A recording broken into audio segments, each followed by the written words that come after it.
Meu genro ganhou na loteria e teve a audácia de dizer que minha casa agora era dele, me expulsando com um sorriso debochado no rosto.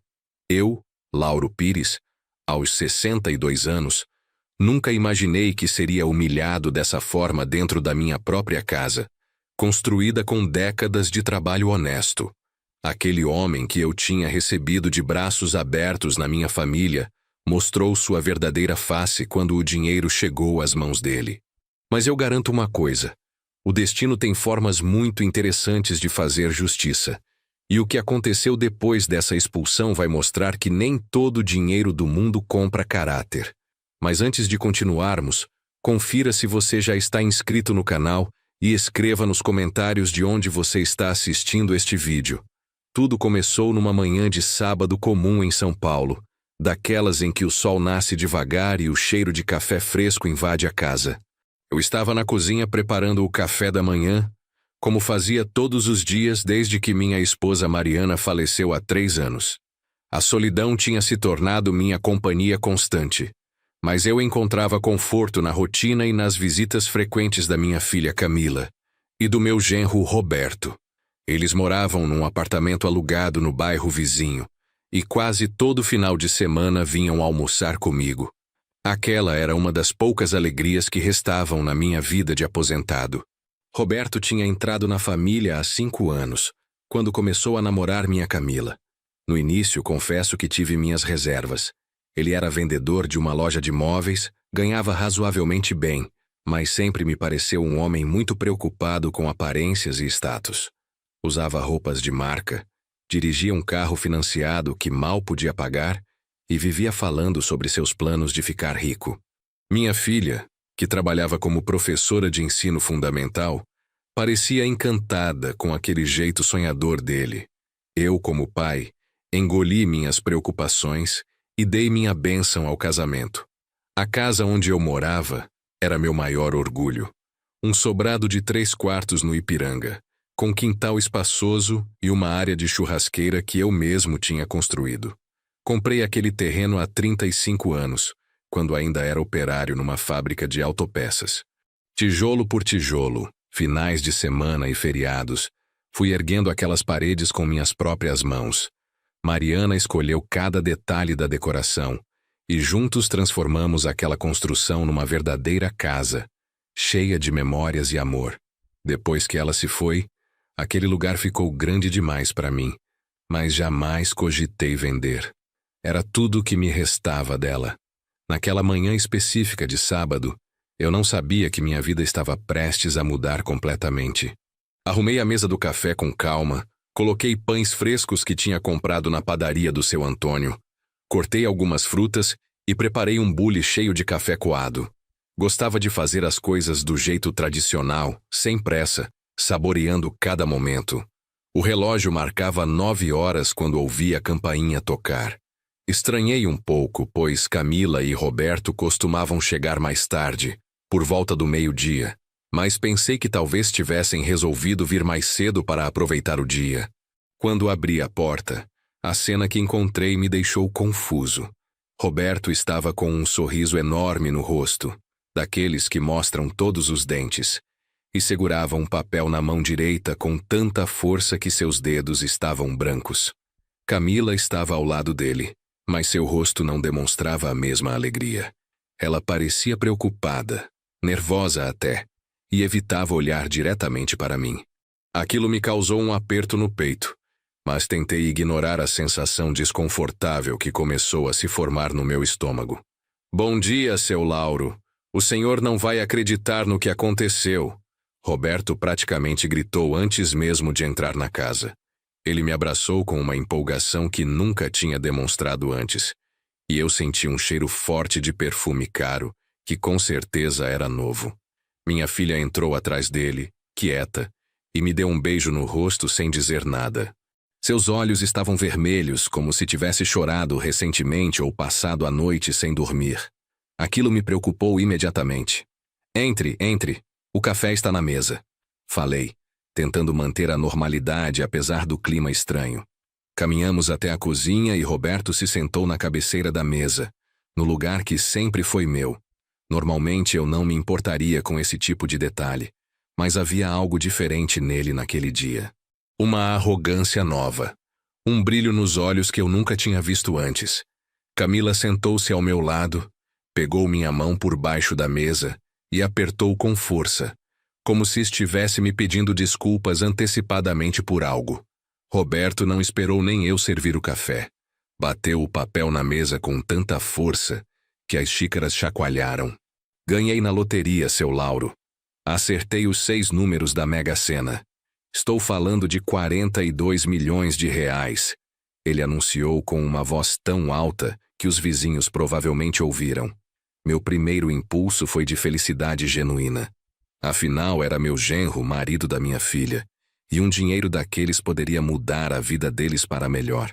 Pensei imediatamente em como Camila poderia finalmente realizar o sonho de abrir sua própria escola, em como eles poderiam comprar uma casa própria e constituir uma família mais tranquila. Meus parabéns, Roberto. Que notícia maravilhosa! Respondi com sinceridade, levantando para abraçá-lo. Mas ele não se levantou. Ficou sentado, olhando para mim com aquele sorriso que agora me parecia ter algo de cruel. Camila soltou minha mão e levou as suas ao rosto, começando a chorar baixinho. Aquilo me alarmou completamente. Por que ela estaria chorando numa hora dessas? Era para ser um momento de celebração, de alegria familiar.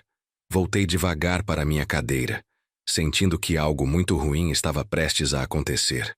Sabe, seu Lauro, eu sempre admirei essa casa. Roberto começou a falar num tom casual, pegando um pão e passando manteiga como se estivesse tendo a conversa mais normal do mundo. Desde a primeira vez que vim aqui, pensei, que lugar incrível para se morar. Espaçoso, bem localizado, com um quintal maravilhoso. Deve valer uns bons 500 mil reais no mercado atual, talvez 600 mil. O senhor tem muita sorte de ter um patrimônio desses. Eu não entendi aonde ele queria chegar com aquele comentário, então apenas concordei com a cabeça, ainda confuso com a situação toda. Foi então que ele largou o pão, limpou as mãos no guardanapo e se inclinou para a frente, apoiando os cotovelos na mesa. Seus olhos encontraram os meus, e o que vi ali me gelou por dentro. Não havia mais nenhum respeito, nenhuma consideração, apenas ambição pura e uma frieza que eu nunca imaginei existir naquele homem. Pois é, sogro. Eu estava pensando aqui, agora que sou milionário, preciso de uma casa à altura, sabe como é? E essa daqui é perfeita. Então decidi, vou ficar com ela. O senhor pode começar a arrumar suas coisas. O silêncio que se seguiu foi tão pesado que eu mal conseguia respirar. Por um momento achei que tinha entendido errado. Meu cérebro se recusava a processar aquelas palavras. Como assim vai ficar com a casa? Roberto, essa casa é minha. Construí ela com minhas próprias mãos ao longo de décadas. Respondi, tentando manter a calma apesar do tremor que começava a tomar conta do meu corpo. Ele riu. Não foi uma risada nervosa ou constrangida. Foi uma gargalhada genuína, debochada, que ecoou pela cozinha e me feriu mais profundamente do que qualquer soco poderia ter feito. Ah, seu Lauro, o senhor realmente não entendeu nada, entendeu? Ele disse ainda sorrindo. Deixa eu explicar direitinho, então. Veja bem, o senhor tem 62 anos, é aposentado, vive sozinho nessa casa enorme. Não tem mais ninguém no mundo além da Camila. Eu, por outro lado, acabei de ganhar 42 milhões de reais e posso comprar qualquer coisa que eu quiser. Posso comprar advogados, posso fazer o que for preciso. E, sinceramente, o senhor não tem como me impedir de nada. As palavras dele eram como facadas, cada uma mais dolorosa que a anterior. Olhei para Camila, implorando silenciosamente que ela dissesse que aquilo era algum tipo de brincadeira de muito mau gosto. Mas minha filha continuou de cabeça baixa, chorando, sem coragem de me encarar. Camila, filha, fala alguma coisa. Você vai deixar ele fazer isso comigo? Essa é a sua casa também. Você cresceu aqui. Sua mãe está em cada canto desse lugar. Minha voz saiu embargada, quase suplicante. Eu jamais imaginei que um dia teria que implorar para minha própria filha me defender dentro da minha casa. Ela finalmente levantou o rosto, e o que vi me partiu o coração. Não havia mais a menina doce que eu criei, a professora dedicada que lutava por seus alunos. Havia uma mulher derrotada, consumida pela ganância do marido e incapaz de fazer a coisa certa. Pai, eu preciso pensar no meu futuro, no nosso futuro. São 42 milhões de reais. O senhor entende? É dinheiro para o resto da vida. O senhor pode alugar um apartamento pequeno, tem sua aposentadoria. Vai ficar tudo bem, ela disse, e cada palavra foi como perder um pedaço da minha alma. Levantei da cadeira sentindo minhas pernas fracas. Aos 62 anos, eu tinha sobrevivido a tantas coisas. Tinha perdido meus pais jovem, tinha trabalhado desde os 14 anos para ajudar meus irmãos. Tinha construído uma vida honesta com o suor do meu rosto. Tinha perdido a mulher da minha vida para um câncer cruel que a levou em 6 meses. E agora estava sendo expulso da minha própria casa pela minha única filha e pelo homem que eu tinha recebido como filho. A dor era tão intensa que por um momento pensei que fosse ter um ataque cardíaco ali mesmo. Vocês não podem fazer isso. Essa casa está no meu nome. Eu tenho a escritura. Não existe lei nesse país que permita vocês me expulsarem da minha propriedade. Argumentei, tentando encontrar alguma racionalidade naquela situação absurda. Roberto se levantou também, e percebi que ele era mais alto do que eu, mais forte. Pela primeira vez em 5 anos, me senti fisicamente intimidado por ele. Ele deu a volta na mesa e ficou bem próximo de mim, invadindo meu espaço pessoal de uma forma agressiva. Olha, seu Lauro, eu tentei ser educado, mas já que o senhor quer dificultar as coisas, vou ser bem claro. Ele disse, sua voz agora baixa e ameaçadora. Eu posso tornar a vida do senhor um inferno. Posso contratar os melhores advogados de São Paulo para te processar por qualquer coisa. Posso inventar que o senhor tem demência, que não tem mais condições de viver sozinho, que representa um perigo para si mesmo. Com o dinheiro que eu tenho agora, posso comprar laudos médicos, testemunhas, o que for necessário. Ou o senhor sai por bem, ou eu tiro o senhor à força. A escolha é sua. Camila continuava sentada, encolhida na cadeira, como se quisesse desaparecer. Parte de mim ainda esperava que ela se levantasse, que expulsasse aquele homem da casa, que voltasse a ser a filha que eu conhecia. Mas ela não se moveu. Tinha feito sua escolha, e essa escolha não me incluía. O silêncio da minha filha doeu mais do que todas as ameaças do Roberto juntas. Era a confirmação de que eu tinha perdido não apenas minha casa, mas também minha família.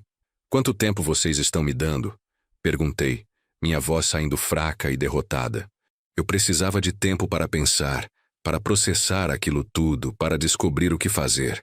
Roberto olhou para o relógio de pulso novo que usava, certamente comprado com o dinheiro do prêmio. Vou ser generoso. O senhor tem até o final do mês. São 2 semanas.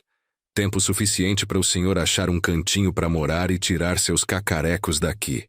Ah, e pode deixar os móveis bons. Vou redecorar tudo mesmo. Eles saíram da minha casa logo em seguida, deixando aquele papel da loteria em cima da mesa como se fosse um troféu. Nem terminaram o café que eu tinha preparado com tanto carinho.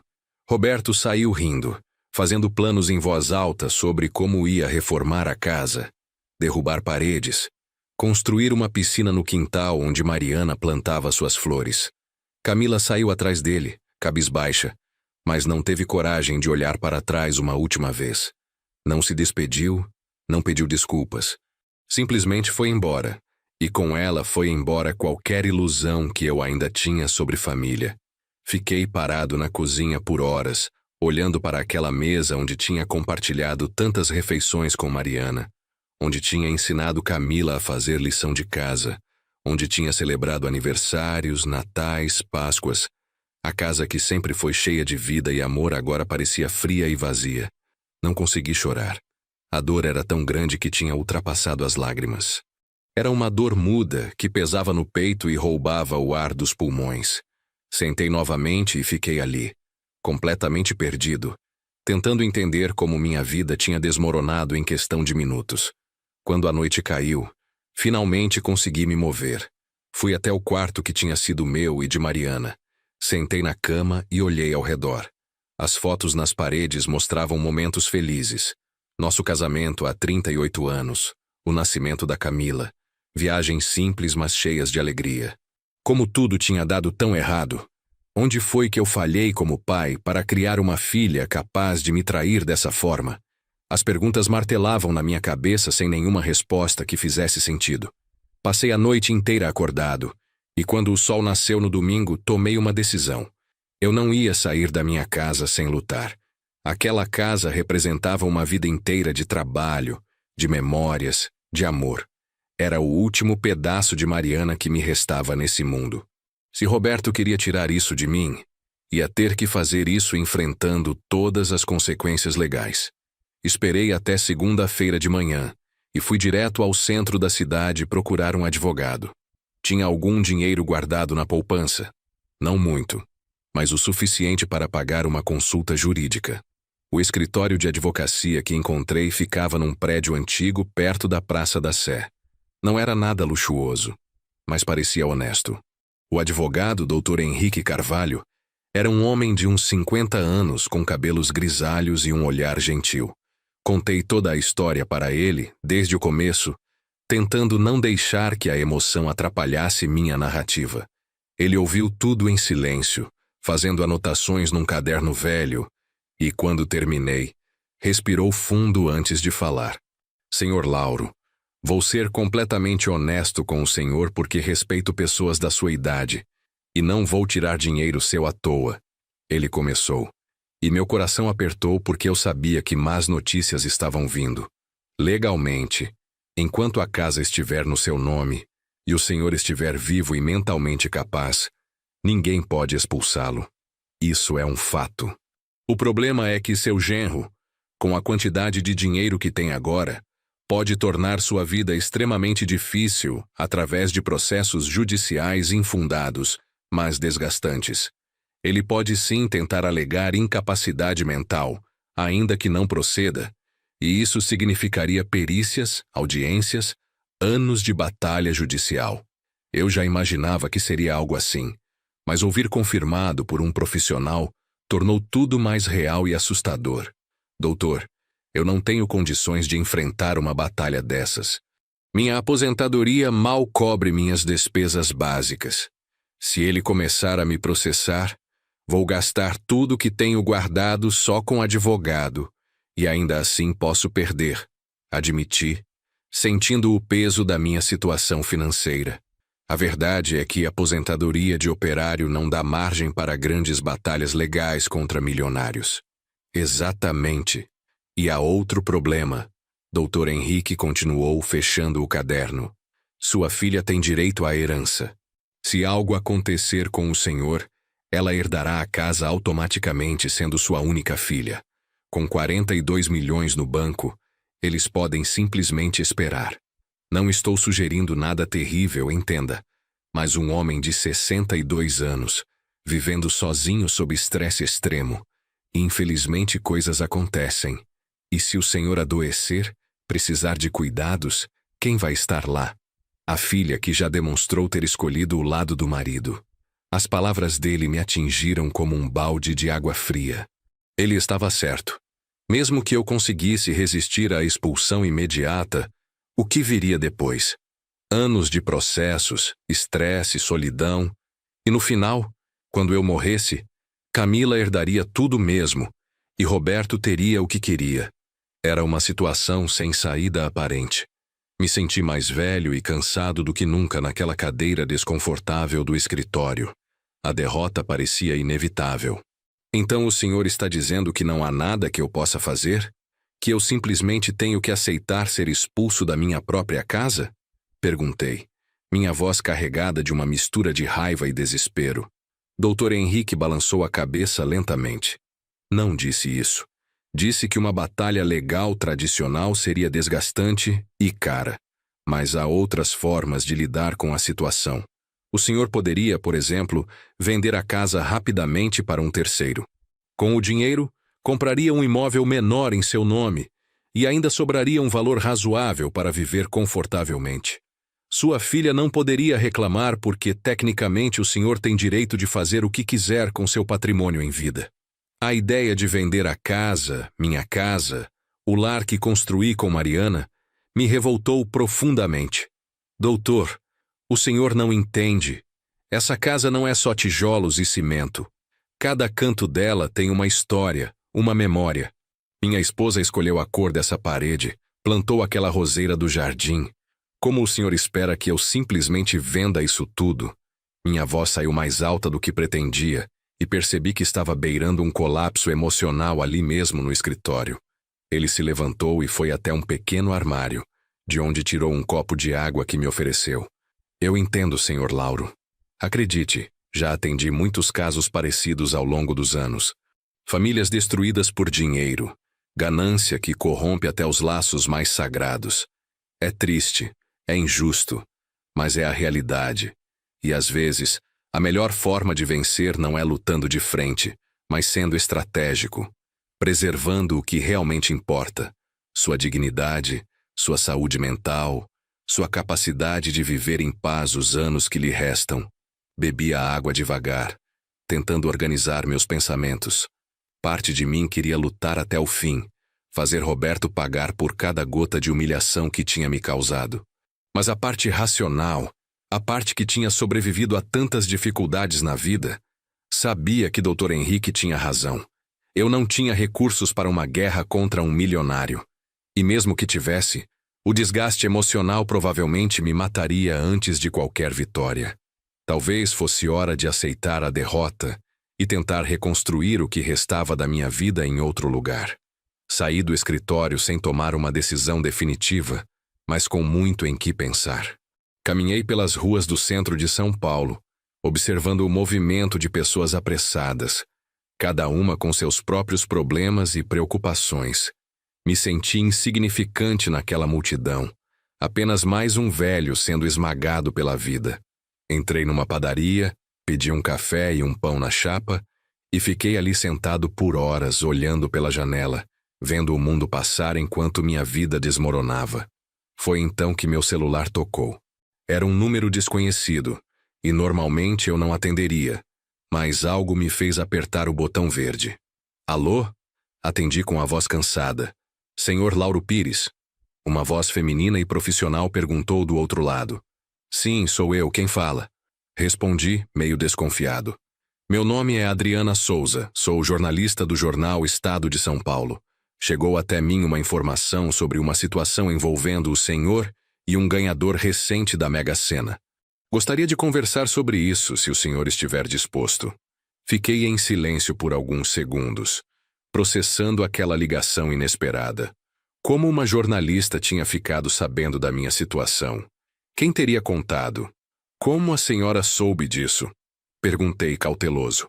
Ela riu de forma amigável. Senhor Lauro, eu trabalho com investigação há 15 anos. Tenho fontes em vários lugares, desde cartórios até lotéricas. Quando alguém ganha um prêmio desse tamanho, começamos a investigar. Queremos saber quem é a pessoa, o que vai fazer com o dinheiro. E no caso do seu genro Roberto, algumas coisas interessantes começaram a aparecer. Meu coração acelerou. Que tipo de coisas? Perguntei, inclinando para a frente na cadeira da padaria, subitamente muito mais alerta. Coisas que eu preferiria discutir pessoalmente, se o senhor tiver disponibilidade. O senhor está onde agora? Posso encontrá-lo em algum lugar público? Talvez um café próximo? Ela sugeriu. Dei o endereço da padaria onde estava e ela disse que chegaria em meia hora. Desliguei o telefone com a mente acelerada. O que ela teria descoberto sobre Roberto? Seria alguma coisa que pudesse me ajudar? Adriana chegou exatamente 30 minutos depois. Era uma mulher de uns 40 anos, cabelos presos num coque, óculos de grau e um ar de quem não perdia tempo com enrolação. Sentou-se na minha frente, pediu um café e abriu uma pasta cheia de papéis. Senhor Lauro, obrigada por me receber. Antes de mais nada, preciso perguntar. O senhor estaria disposto a falar publicamente sobre o que está acontecendo? Sobre como seu genro está tentando expulsá-lo da sua casa depois de ganhar na loteria? Pensei cuidadosamente antes de responder. Expor minha vida privada, a traição da minha filha, minha humilhação, para o público todo ver, era algo que me deixava profundamente desconfortável. Sempre fui um homem discreto, que resolvia seus problemas dentro de casa. Mas por outro lado, o que eu tinha a perder? Minha filha já tinha me virado as costas. Roberto estava me expulsando da minha casa. Talvez a opinião pública pudesse ser a única arma que eu tinha contra o dinheiro dele. Depende, respondi honestamente. Depende do que a senhora descobriu e de como isso pode me ajudar.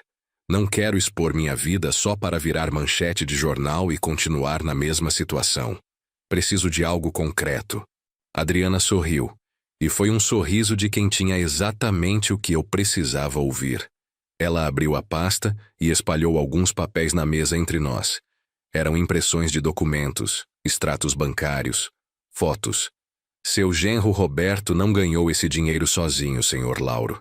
Ele fazia parte de um bolão, um grupo de 10 pessoas que compravam bilhetes da loteria juntas há mais de 2 anos. Tenho aqui cópias dos recibos assinados, mensagens de WhatsApp do grupo, onde eles combinavam as jogadas, tudo devidamente documentado. Quando o prêmio saiu, Roberto simplesmente pegou o bilhete premiado, que estava com ele por acaso naquela rodada, e foi sozinho buscar o prêmio. Não dividiu com ninguém do grupo. 42 milhões que deveriam ser divididos por 10 pessoas, ou seja, 4.200.000 para cada um. Meus olhos se arregalaram enquanto eu processava aquela informação. Roberto não era apenas um genro ingrato me expulsando de casa. Ele era um ladrão que tinha roubado de outras 9 pessoas. Mas isso é crime. Ele pode ser preso por isso, exclamei. Talvez alto demais, porque algumas pessoas na padaria olharam na nossa direção. Adriana fez um gesto com a mão para que eu baixasse a voz, e continuou explicando. Exatamente. É estelionato. Apropriação indébita. Um crime grave que pode resultar em prisão e, mais importante, na devolução do dinheiro para as vítimas. Já conversei com 3 pessoas do bolão.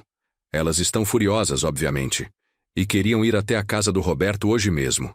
Consegui convencê-las a esperar, a fazer isso da maneira certa, através da lei. Mas para isso precisamos de uma história forte, de um rosto que sensibilize as pessoas. E quando soube do que ele estava fazendo com o senhor, seu próprio sogro, pensei, essa é a história perfeita. Adriana continuou explicando seu plano enquanto eu ouvia com uma mistura de esperança e receio. Veja bem, senhor Lauro, se publicarmos uma matéria contando não só sobre o bolão roubado, mas também sobre como esse homem está expulsando o próprio sogro de casa, a repercussão será enorme. As pessoas odeiam injustiça, especialmente quando envolve alguém vulnerável como o senhor. A pressão pública pode forçar ele a devolver o dinheiro do bolão. E uma vez que isso aconteça, ele não terá mais os 42 milhões para usar contra o senhor. Terá apenas uma parte. Mas ele ainda terá mais de 4 milhões. Argumentei, tentando ver todos os ângulos da situação. Mesmo dividindo, continuará rico o suficiente para contratar advogados e me causar problemas. Adriana concordou com a cabeça. Verdade. Mas há uma diferença enorme entre ter 42 milhões e ter 4 milhões. Especialmente quando o país inteiro está te vendo como um criminoso e vilão. Pressão pública é uma arma poderosa, senhor Lauro. Empresas perdem contratos, pessoas perdem empregos, a vida social vira um inferno. Sem contar que, uma vez exposto o crime do bolão, a justiça age muito mais rápido. Peguei um dos papéis que ela tinha trazido. Era uma foto do bolão, tirada num bar aparentemente, com as 10 pessoas sorrindo para a câmera. Roberto estava bem no centro, com o braço em volta dos ombros de 2 homens que pareciam ser amigos próximos. Eles não faziam ideia do que estava por vir. Não imaginavam que aquele homem sorridente era capaz de roubar não apenas deles, mas também do próprio sogro. Senti uma raiva fervendo dentro de mim, uma raiva que eu não sabia que ainda era capaz de sentir. O que exatamente a senhora precisa de mim? Perguntei, já meio decidido, mas querendo ouvir todos os detalhes antes de me comprometer. Adriana fechou a pasta e me olhou diretamente nos olhos. Preciso que o senhor conte sua história em detalhes. Como foi receber Roberto na família? Como foi a relação de vocês ao longo dos anos? Exatamente o que aconteceu naquele sábado de manhã. Vou gravar, vou fotografar a casa. Vou tornar isso pessoal e emocionante. Quanto mais as pessoas se conectarem com o Senhor, maior será a pressão sobre ele. Respirei fundo, pensando em tudo que aquilo significaria. Minha vida exposta, minha dor compartilhada com milhares, talvez milhões de pessoas. A traição da minha filha estampada em jornais e sites de notícias. Mas então pensei em Mariana, em como ela teria lidado com aquela situação. Ela sempre foi mais forte que eu, mais decidida. Ela jamais teria deixado Roberto sair impune. Ela teria lutado com todas as forças, não pela casa em si, mas pelo que era certo, pelo que era justo. Está bem, respondi finalmente. Eu faço isso, mas com uma condição. Quero que as outras 9 pessoas do bolão também apareçam na matéria. Isso não pode ser só sobre mim. Eles foram roubados também e merecem justiça tanto quanto eu mereço manter minha casa. Precisamos mostrar que Roberto não destruiu apenas uma família, mas várias vidas ao mesmo tempo. Adriana sorriu abertamente, e percebi que ela tinha esperado exatamente essa resposta de mim. Talvez ela soubesse que, apesar de toda a dor, eu ainda era um homem com senso de justiça. Perfeito. Vou coordenar tudo com eles. Podemos começar hoje mesmo? Gostaria de ir até sua casa, fotografar os ambientes, capturar detalhes que mostrem quanto tempo e amor foram investidos ali. Depois fazemos uma entrevista em vídeo com o senhor e eu converso separadamente com os membros do bolão. Quero publicar essa matéria já amanhã, enquanto ainda está quente, antes que Roberto tenha tempo de se preparar ou esconder algo. Ela já estava de pé, guardando os papéis, pronta para agir. Aquela mulher era pura eficiência e determinação. Voltamos juntos para minha casa. Ela num carro usado, mas bem cuidado. Eu no ônibus que peguei logo depois. Combinamos de nos encontrar lá em 1 hora. Tempo que eu usei para tomar um banho e trocar de roupa. Queria estar apresentável, não apenas para a matéria, mas por mim mesmo. Precisava recuperar um pouco da dignidade que tinha perdido naquele sábado terrível. Olhei para o espelho do banheiro e vi um homem velho e cansado, mas ainda havia um fogo nos meus olhos. Um fogo que eu pensei ter se apagado quando Mariana morreu, mas que agora estava voltando à vida. Adriana chegou acompanhada de um fotógrafo jovem chamado Lucas, um rapaz de uns 25 anos com equipamento profissional. Eles entraram e imediatamente começaram a trabalhar, fotografando cada cômodo da casa. Lucas capturou detalhes que eu mesmo tinha esquecido que existiam. A marca da altura de Camila na parede da cozinha, medida ano após ano. Os azulejos escolhidos por Mariana na reforma do banheiro. As prateleiras que eu construí na sala para acomodar os livros dela. Cada foto era como uma punhalada, lembrando tudo que estava prestes a perder. Enquanto Lucas fotografava, Adriana me fez sentar no sofá da sala e posicionou seu celular num tripé pequeno para gravar. Vou fazer algumas perguntas, Sr. Lauro, e quero que o senhor responda com naturalidade, como se estivéssemos apenas conversando. Não precisa decorar nada nem tentar soar bonito. As pessoas se conectam com a verdade, com a emoção genuína. Está pronto? Concordei com a cabeça, sentindo meu coração acelerar. Nunca tinha dado uma entrevista na vida, e a ideia de ver minha cara num jornal ainda me deixava nervoso. Senhor Lauro, o senhor pode me contar quando e como construiu essa casa? Ela começou com uma pergunta fácil, e eu me permiti voltar no tempo. Contei sobre ter comprado o terreno em 1990, quando ainda custava um valor que eu podia pagar com o dinheiro que tinha juntado trabalhando na fábrica.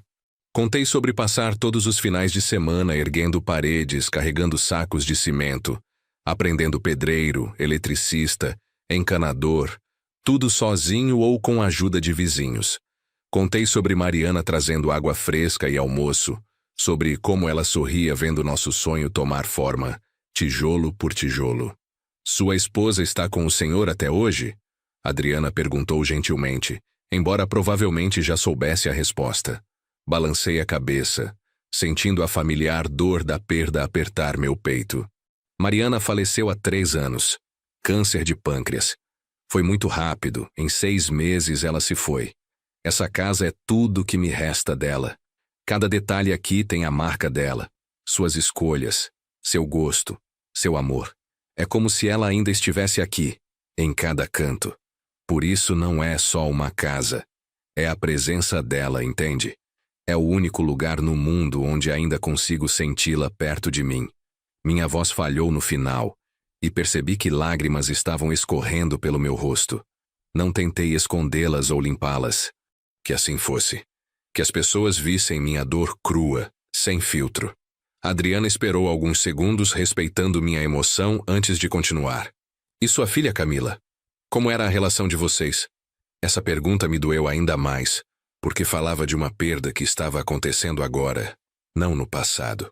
Uma filha viva, mas morta para mim, presente, mas ausente. Camila sempre foi tudo para mim e para Mariana. Quando ela nasceu, foi o dia mais feliz da nossa vida. Criamos ela aqui, nessa casa, com todo o amor que podíamos dar. Ela cresceu sendo uma menina boa, estudiosa, que queria ser professora para ajudar outras crianças. Se formou, começou a trabalhar, e eu estava tão orgulhoso dela. Quando conheceu Roberto há 5 anos, achei que tinha finalmente encontrado alguém que ia cuidar dela, fazer ela feliz. Aceitei ele na família de coração aberto, tratei como filho. E agora, parei, incapaz de continuar, as palavras presas na garganta. E agora eles querem tirar tudo do Senhor. Adriana completou quando viu que eu não conseguia. Apenas concordei com a cabeça, limpando finalmente as lágrimas. Ela então me pediu para contar exatamente o que tinha acontecido no sábado, e eu narrei cada detalhe. O sorriso debochado do Roberto, o papel da loteria batendo na mesa, as ameaças veladas e não tão veladas, o silêncio covarde da minha filha. Não poupei detalhes, não tentei suavizar nada. Aquela era a minha verdade, e o mundo precisava conhecê-la. Quando terminei a entrevista, já era final da tarde. Lucas tinha fotografado absolutamente tudo. A casa por dentro e por fora, eu sentado em diversos lugares, segurando fotos antigas de Mariana e Camila, olhando pela janela do quarto. Adriana parecia satisfeita com o material coletado. Senhor Lauro, isso vai causar um impacto enorme, eu garanto. Vou trabalhar a noite toda se for preciso para ter a matéria pronta para publicar amanhã de manhã bem cedo.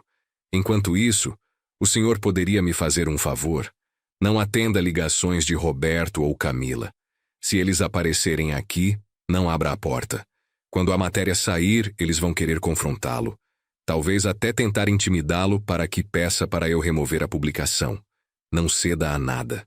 Pode deixar, prometi, me sentindo estranhamente forte apesar de toda a vulnerabilidade que tinha mostrado na entrevista. Havia algo libertador em compartilhar aquela dor, em não carregar mais aquele peso sozinho. Adriana e Lucas se despediram, mas antes de sair, ela se virou e disse algo que me marcou. O senhor é mais forte do que imagina, senhor Lauro. Muitos homens na sua situação teriam simplesmente desistido, aceitado a derrota, se mudado quietos. Mas o senhor está lutando, está fazendo a coisa certa. E isso, independente do resultado, já vale muito. Passei aquela noite sem conseguir dormir, ansioso e nervoso sobre como seria a repercussão da matéria. Parte de mim ainda tinha medo de ter feito a escolha errada, de ter me exposto demais. Mas outra parte, a parte que lembrava quem eu era antes de toda aquela situação me quebrar, sabia que não havia outra opção. Eu tinha que lutar. Por mim, por Mariana, pela dignidade que aquela casa representava. Por volta das 5 da manhã, desisti de tentar dormir e fui fazer café. Seria um longo dia. Às 6 horas em ponto, meu celular começou a tocar incessantemente. Eram mensagens de números desconhecidos. Pessoas que tinham visto a matéria que Adriana tinha publicado no site do jornal. Abri o navegador com mãos trêmulas. E lá estava. Ganhador de 42 milhões, rouba bolão de amigos e expulsa sogro de casa. A manchete estava estampada na página principal, com uma foto minha sentado na sala, segurando um retrato de Mariana, lágrimas visíveis no meu rosto. Ao lado, fotos do Roberto sorrindo e da casa por dentro. Comecei a ler a matéria, e Adriana tinha feito um trabalho brilhante. Ela não apenas contou os fatos, mas teceu uma narrativa que capturava toda a emoção, toda a injustiça da situação. Descreveu minha casa em detalhes, explicou como eu tinha construído cada parte com minhas próprias mãos ao longo de décadas. Incluiu trechos da minha entrevista onde eu falava sobre Mariana, sobre como a casa era tudo que me restava dela. E então, contrabalançou com o lado sombrio, como Roberto tinha roubado as outras 9 pessoas do bolão, ficando com um dinheiro que não era só dele, e como agora usava esse dinheiro roubado para me expulsar da minha própria casa. A matéria também incluía depoimentos de 3 membros do bolão. Um deles, um senhor chamado Marcelo, que trabalhava como motorista de aplicativo, contou que tinha sonhos de usar aquele dinheiro para pagar o tratamento médico da filha que tinha diabetes grave. Outra, uma mulher chamada Sandra, que era cabeleireira, queria usar sua parte para finalmente abrir seu próprio salão. Todas histórias reais, sonhos legítimos que tinham sido roubados pela ganância de Roberto. A matéria terminava com um apelo. Enquanto Roberto planeja como gastar milhões que não são totalmente seus, um homem de 62 anos pode perder o único lar que conhece. Até onde vai a ganância humana? Os comentários já eram centenas e continuavam aumentando a cada minuto que eu atualizava a página. Que homem nojento merece cadeia, escreveu alguém. Como uma filha faz isso com o próprio pai? Sem vergonha, comentou outra pessoa. Espero que esse Roberto devolva cada centavo roubado e apodreça na prisão, dizia outro. A revolta nas mensagens era palpável, e eu sentia uma mistura estranha de alívio e tristeza. Alívio porque não estava mais sozinho na minha indignação. Tristeza porque toda aquela exposição confirmava que minha família realmente tinha se desintegrado. Por volta das 8 da manhã, meu celular tocou com um número que eu reconheci imediatamente. Camila. Meu dedo pairou sobre o botão verde por alguns segundos, tentado a atender, querendo ouvir o que ela tinha a dizer. Mas lembrei do conselho da Adriana e deixei cair na caixa postal. 2 minutos depois, outra ligação. E outra. E outra. Camila ligou 12 vezes seguidas e depois Roberto começou a ligar também. Desliguei o celular completamente, meu coração batendo forte. Eles tinham visto a matéria. E pelo desespero das ligações, sabiam que estavam em sérios problemas. Às 10 da manhã, bateram na porta com tanta força que pensei que fossem derrubar. Pai, abre essa porta agora.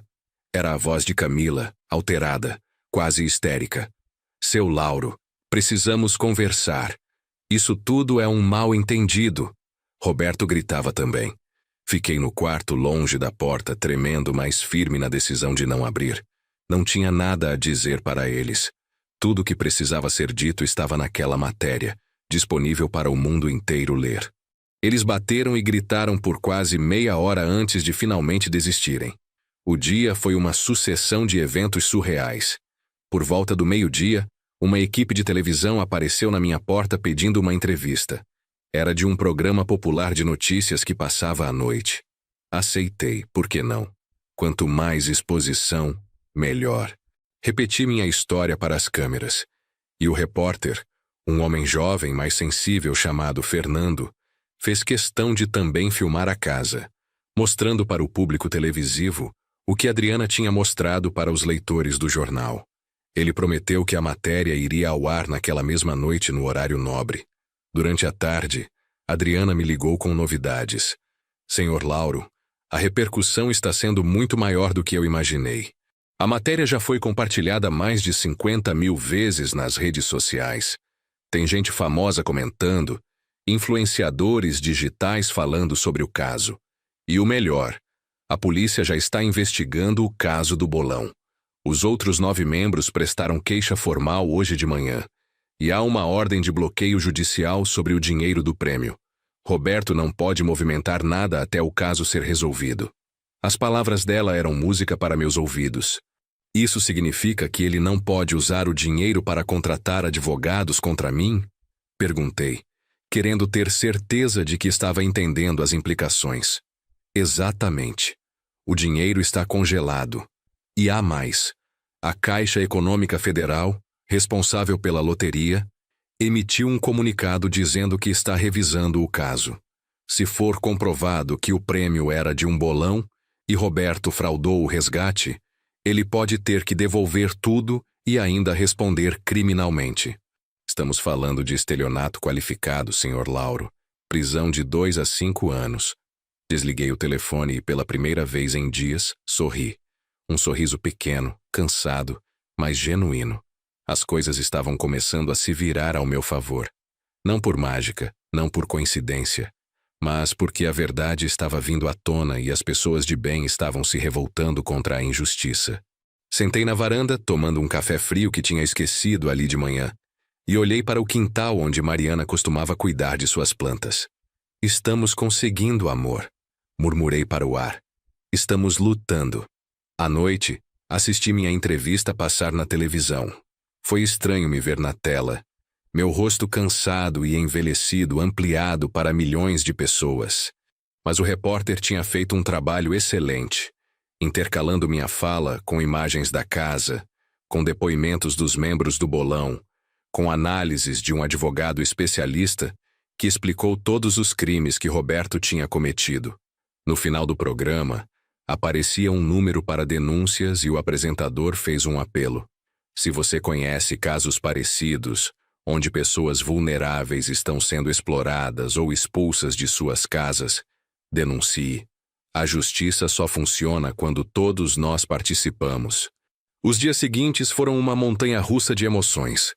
A história tinha tomado proporções nacionais. Programas de rádio discutiam o caso, colunas de jornal analisavam as implicações legais e morais, redes sociais estavam fervendo com opiniões. Algumas pessoas até criaram uma campanha online pedindo justiça para mim e para os membros do bolão. Uma vaquinha virtual foi criada sem eu pedir, e em 2 dias já tinha arrecadado mais de R$100 mil em doações de pessoas solidárias que queriam me ajudar a contratar advogados caso precisasse. Roberto e Camila tentaram fazer controle de danos. Eles deram uma entrevista para um site menor tentando apresentar sua versão dos fatos. Roberto alegou que o bolão era informal, que não havia nada por escrito, que o bilhete premiado estava em seu nome e, portanto, o dinheiro era legalmente dele. Camila, aos prantos, disse que nunca teve intenção de me machucar, que estava apenas tentando garantir seu futuro financeiro, que eu estava distorcendo a história por mágoa. Mas a reação do público foi ainda mais negativa. Os comentários eram cruéis, chamando-os de mentirosos, golpistas, sem caráter. Na semana seguinte, a polícia indiciou Roberto por estelionato e apropriação indébita. As evidências eram sólidas demais. Mensagens de WhatsApp do grupo do bolão discutindo as jogadas, recibos assinados, depoimentos consistentes de todas as 9 vítimas. A Caixa Econômica confirmou que o procedimento correto para prêmios de bolão não tinha sido seguido. Roberto foi convocado para depor e saiu da delegacia cabisbaixo, cercado por jornalistas que gritavam perguntas. Sua foto, tentando esconder o rosto com as mãos, estampou jornais e sites no dia seguinte. Quanto a mim, continuei vivendo na minha casa, mas agora com uma segurança que não sentia há semanas. Dr. Henrique, o advogado que eu tinha consultado inicialmente, me ligou oferecendo seus serviços gratuitamente depois de ver minha história na televisão. Ele explicou que, com o bloqueio do dinheiro de Roberto e o processo criminal em andamento, eu estava seguro. Ninguém vai expulsá-lo dessa casa, Sr. Lauro. Pode ficar tranquilo. E quando o caso se resolver, Roberto provavelmente vai estar preocupado demais em não ir para a cadeia para se importar com sua propriedade. Adriana continuou acompanhando o desenrolar da história, publicando atualizações semanais. Ela entrevistou especialistas em direito de família, psicólogos que falaram sobre o impacto emocional da traição familiar, até um sociólogo que analisou como o dinheiro repentino pode corromper relações. Minha história tinha se tornado um estudo de caso sobre ganância, família e justiça. Eu nunca pedi nada disso. Nunca quis ser famoso ou virar símbolo de nada. Mas se minha dor pudesse ajudar outras pessoas em situações parecidas, então valia a pena. Um mês depois daquele terrível sábado em que fui humilhado na minha própria cozinha, recebi uma citação judicial.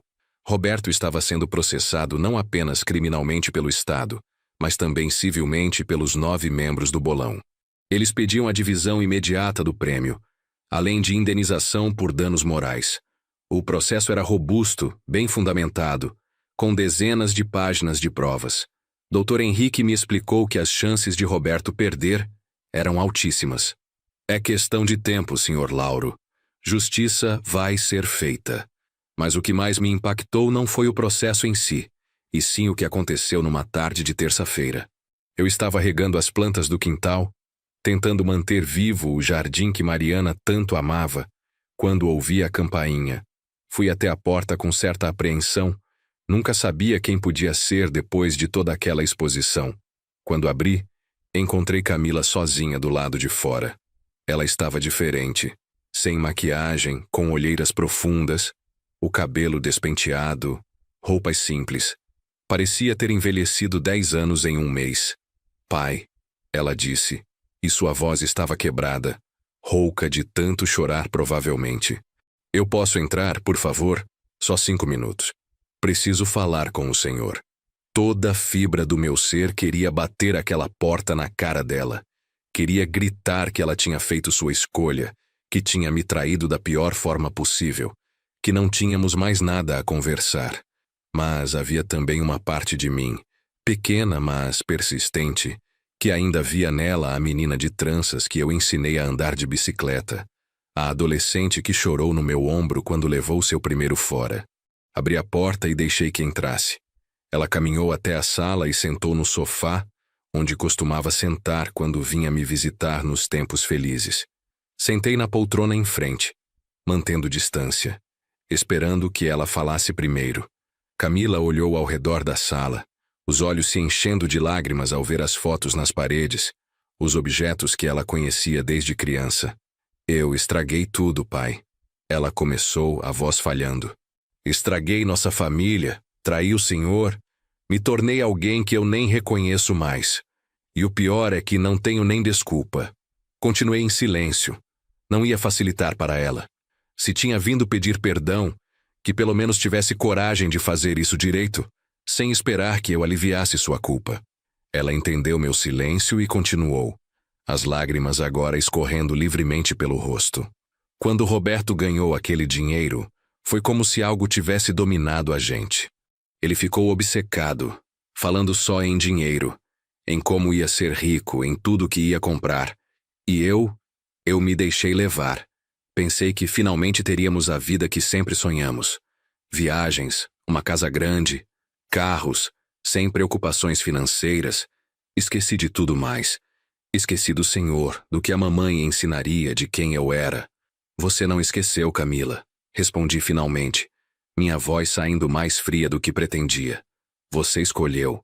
Há uma grande diferença entre esquecer e escolher deliberadamente trair seu próprio pai. Você estava lá naquela manhã. Viu ele me humilhar, me ameaçar, rir da minha cara. E ficou em silêncio. Pior, apoiou ele. Disse que eu tinha que sair da minha própria casa para vocês poderem ter uma vida melhor. Como se meu sofrimento não importasse nada, desde que vocês estivessem bem. Ela soluçou mais forte, cobrindo o rosto com as mãos. Eu sei que não tem desculpa. Cada palavra que o Senhor está dizendo é verdade. Fui covarde, gananciosa, cruel, e perdi tudo por isso. Perdi o Senhor, que é a única família que me resta. Perdi o respeito de todos que me conhecem. Até perdi o próprio Roberto, porque quando o dinheiro foi bloqueado e ele pode ir preso, vi quem ele realmente era. Ele não me ama, pai. Talvez nunca tenha amado. Ele amava a ideia de ter tudo, e eu era só um acessório nisso. E agora que a maré virou, você vem aqui esperando o quê? Que eu diga que está tudo bem? Que te perdoe e a gente volte a ser uma família feliz como antes? Perguntei, sabendo que estava sendo duro, mas incapaz de ser diferente. A ferida que ela tinha aberto ainda estava fresca, sangrando. Camila balançou a cabeça freneticamente. Não, não espero isso. Sei que o Senhor nunca vai me perdoar. E não merecia mesmo. Vim aqui apenas para o Senhor saber que eu sei o quanto errei. Que me arrependo todos os dias, toda hora. E que se pudesse voltar no tempo, teria expulsado Roberto daqui imediatamente, teria ficado ao lado do Senhor como deveria desde o início. Ficamos em silêncio por alguns minutos, apenas o som do relógio de parede marcando os segundos. Olhei para minha filha, realmente olhei, e vi uma mulher quebrada, destruída pelo próprio erro. Parte de mim sentia satisfação com aquilo, uma sensação vingativa de que ela estava pagando por suas ações. Mas outra parte, maior e mais dolorosa, apenas sentia tristeza. Tristeza por tudo que perdemos, por como nossa família tinha se desintegrado, por como o dinheiro tinha revelado o pior em pessoas que eu amava. Camila, você é minha filha, e eu sempre vou amá-la de alguma forma, mas não sei se consigo perdoar o que você fez. Não agora, talvez nunca. Falei com honestidade. Sua mãe, se estivesse aqui, estaria com o coração partido. Não pelo dinheiro, não pela casa, mas por ver como você se perdeu, como escolheu o caminho errado quando foi testada. Ela criou você para ser melhor que isso. Nós criamos você para ser melhor que isso. Minhas próprias palavras me emocionaram. E senti lágrimas querendo vir também, mas as segurei. Já tinha chorado demais por aquela situação. Camila levantou do sofá, limpando o rosto com as costas das mãos de forma quase infantil, me lembrando da criança que ela tinha sido. Eu vou embora agora. Só queria que o senhor soubesse que estou me divorciando do Roberto. Não quero mais nada com ele, com esse dinheiro, com nada dessa vida que a gente tentou construir em cima da desgraça dos outros. Vou voltar a morar sozinha, trabalhar dando aulas, viver de forma honesta como o Senhor sempre me ensinou. E quem sabe um dia, talvez daqui muitos anos, o Senhor possa me dar uma segunda chance. Nem que seja só para tomarmos um café juntos de vez em quando. Ela caminhou até a porta e a abriu, mas antes de sair se virou uma última vez. E pai, obrigada. Obrigada por lutar, por não desistir, por mostrar que pessoas decentes ainda existem nesse mundo. O Senhor podia ter simplesmente aceitado a derrota e saído quieto, mas não fez isso. Lutou e me ensinou, mesmo depois de tudo, que fazer o que é certo vale mais do que qualquer quantidade de dinheiro. Ela saiu e fechou a porta suavemente atrás de si. Fiquei parado na sala por longos minutos, processando aquela conversa, sentindo uma mistura confusa de raiva, tristeza e talvez, bem lá no fundo, um pingo minúsculo de esperança. Os meses seguintes trouxeram resoluções judiciais. Roberto foi condenado a devolver o dinheiro do bolão, dividindo os 42 milhões igualmente entre os 10 participantes. Cada um recebeu 4 milhões e 200 mil reais. Ele também foi condenado a pagar indenização por danos morais para cada um dos outros 9, valores que variaram entre 50 mil e 100 mil reais. Além disso, pegou uma pena de 3 anos de prisão por estelionato, que foi convertida em prestação de serviços comunitários e uso de tornozeleira eletrônica por ser réu primário. Com apenas 4 milhões no banco e uma ficha criminal, Roberto viu seus sonhos de grandeza evaporarem. O apartamento que tinha comprado antes do processo começar teve que ser vendido para pagar as indenizações. Perdeu o emprego na loja de móveis quando a história se tornou pública. Sua reputação estava destruída. E mesmo com milhões no banco, descobriu que dinheiro não compra respeito ou paz de espírito. Tentou recorrer da decisão judicial, mas cada instância confirmou a sentença. A justiça, devagar e com falhas, mas finalmente tinha sido feita. Quanto aos membros do bolão, suas vidas mudaram drasticamente. Marcelo, o motorista de aplicativo, conseguiu pagar o tratamento da filha e ainda abriu uma pequena empresa de transporte. Sandra abriu seu salão de beleza, que rapidamente se tornou referência no bairro. Outros investiram em negócios, pagaram dívidas, compraram casas. Todos me procuraram pessoalmente para agradecer por ter aceitado expor minha história, porque sem a repercussão pública, talvez Roberto tivesse conseguido escapar com o dinheiro. Formamos um grupo de WhatsApp onde até hoje compartilhamos novidades e nos apoiamos mutuamente. Minha vida aos poucos voltou a ter uma rotina. As câmeras pararam de aparecer, as ligações de jornalistas cessaram, e eu pude voltar ao meu anonimato de aposentado, vivendo sozinho em sua casa. Mas algumas coisas mudaram permanentemente.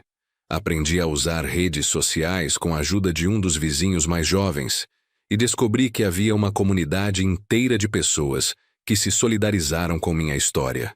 Recebia mensagens semanais de pessoas me contando suas próprias experiências com traição familiar, com ganância que destruiu relações, com a dor de serem abandonados por aqueles que deveriam amá-los. Decidi usar o dinheiro da vaquinha virtual, que tinha chegado a quase R$150 mil, para criar um pequeno fundo de ajuda a idosos em situações similares à minha. Trabalhei com Adriana e Dr. Henrique para estabelecer critérios justos e processos transparentes. A cada mês, escolhíamos 2 ou 3 casos de pessoas sendo exploradas ou expulsas de suas casas e oferecíamos apoio jurídico gratuito. Era minha forma de transformar algo ruim em algo útil, de fazer com que minha dor servisse para aliviar a dor de outros. A casa continuou sendo meu refúgio e meu lar. Passei a cuidar melhor do jardim que Mariana tanto amava. Plantei novas flores. Consertei coisas que estavam quebradas há tempos. Era como se, ao quase perder tudo, eu tivesse redescoberto o valor de cada detalhe daquele lugar. Cada cômodo tinha uma história, cada objeto uma memória, e agora eu apreciava isso de forma mais consciente. Não era apenas uma casa, era o testemunho físico de uma vida vivida com amor, trabalho e dignidade. 6 meses depois daquela visita de Camila, ela voltou a me procurar. Dessa vez me ligou antes pedindo permissão para vir, o que eu apreciei. Marcamos para um domingo de manhã, e quando chegou, trouxe pães frescos da padaria e um bolo caseiro que ela mesma tinha feito. Reconheci a receita imediatamente. Era o bolo de fubá que Mariana fazia, usando a receita da avó dela. O fato de Camila ter se lembrado disso, ter feito o esforço de preparar, me tocou mais do que queria admitir. Tomamos café em silêncio inicialmente. Um silêncio desconfortável, mas não hostil. Ela me contou que o divórcio tinha sido finalizado, que estava morando num apartamento pequeno perto da escola onde trabalhava, que tinha voltado a fazer terapia para lidar com tudo o que tinha acontecido. Falou sobre como tinha perdido amizades, como as pessoas a olhavam diferente na rua, como carregava a culpa todos os dias. Não pedi isso, mas ela fazia questão de me mostrar que estava pagando por seus erros, como se precisasse que eu visse seu sofrimento para acreditar em seu arrependimento. Pai, eu não vim aqui pedir perdão de novo. Sei que isso vai levar tempo, se é que vai acontecer, ela disse, escolhendo as palavras cuidadosamente. Mas queria propor algo. Posso voltar a visitar o senhor aos domingos? Não para morar aqui, não para pedir nada. Apenas para a gente tomar um café, conversar, talvez eu ajudar com alguma coisa da casa. Sem pressão, sem expectativas. Só não quero perder completamente minha única família. Mesmo que demore anos para reconstruir alguma confiança. Pensei muito antes de responder. A parte ferida de mim queria negar. Queria fazer ela sofrer mais. Queria que ela sentisse o gosto da rejeição como eu senti. Mas então me lembrei de algo que Mariana sempre dizia. Lauro, a vida é curta demais para vivermos amargurados. Perdoar não significa esquecer. Significa não deixar que a mágoa nos consuma. Ela tinha razão, como sempre. Eu podia passar o resto dos meus dias remoendo a traição, me alimentando de ressentimento. Ou podia, devagar, tentar reconstruir alguma coisa com minha filha. Está bem. Respondi finalmente. Você pode vir aos domingos, mas vamos com calma, Camila. Não espere que as coisas voltem a ser como eram. Talvez nunca voltem, mas podemos tentar construir algo novo. Algo diferente. Uma relação baseada em honestidade dessa vez, não em ilusões. Vi o rosto dela se iluminar com um misto de alívio e gratidão. Ela não se levantou para me abraçar, respeitando o espaço que eu ainda precisava. Apenas concordou com a cabeça, limpando discretamente uma lágrima que escapou. As visitas dominicais se tornaram uma nova rotina.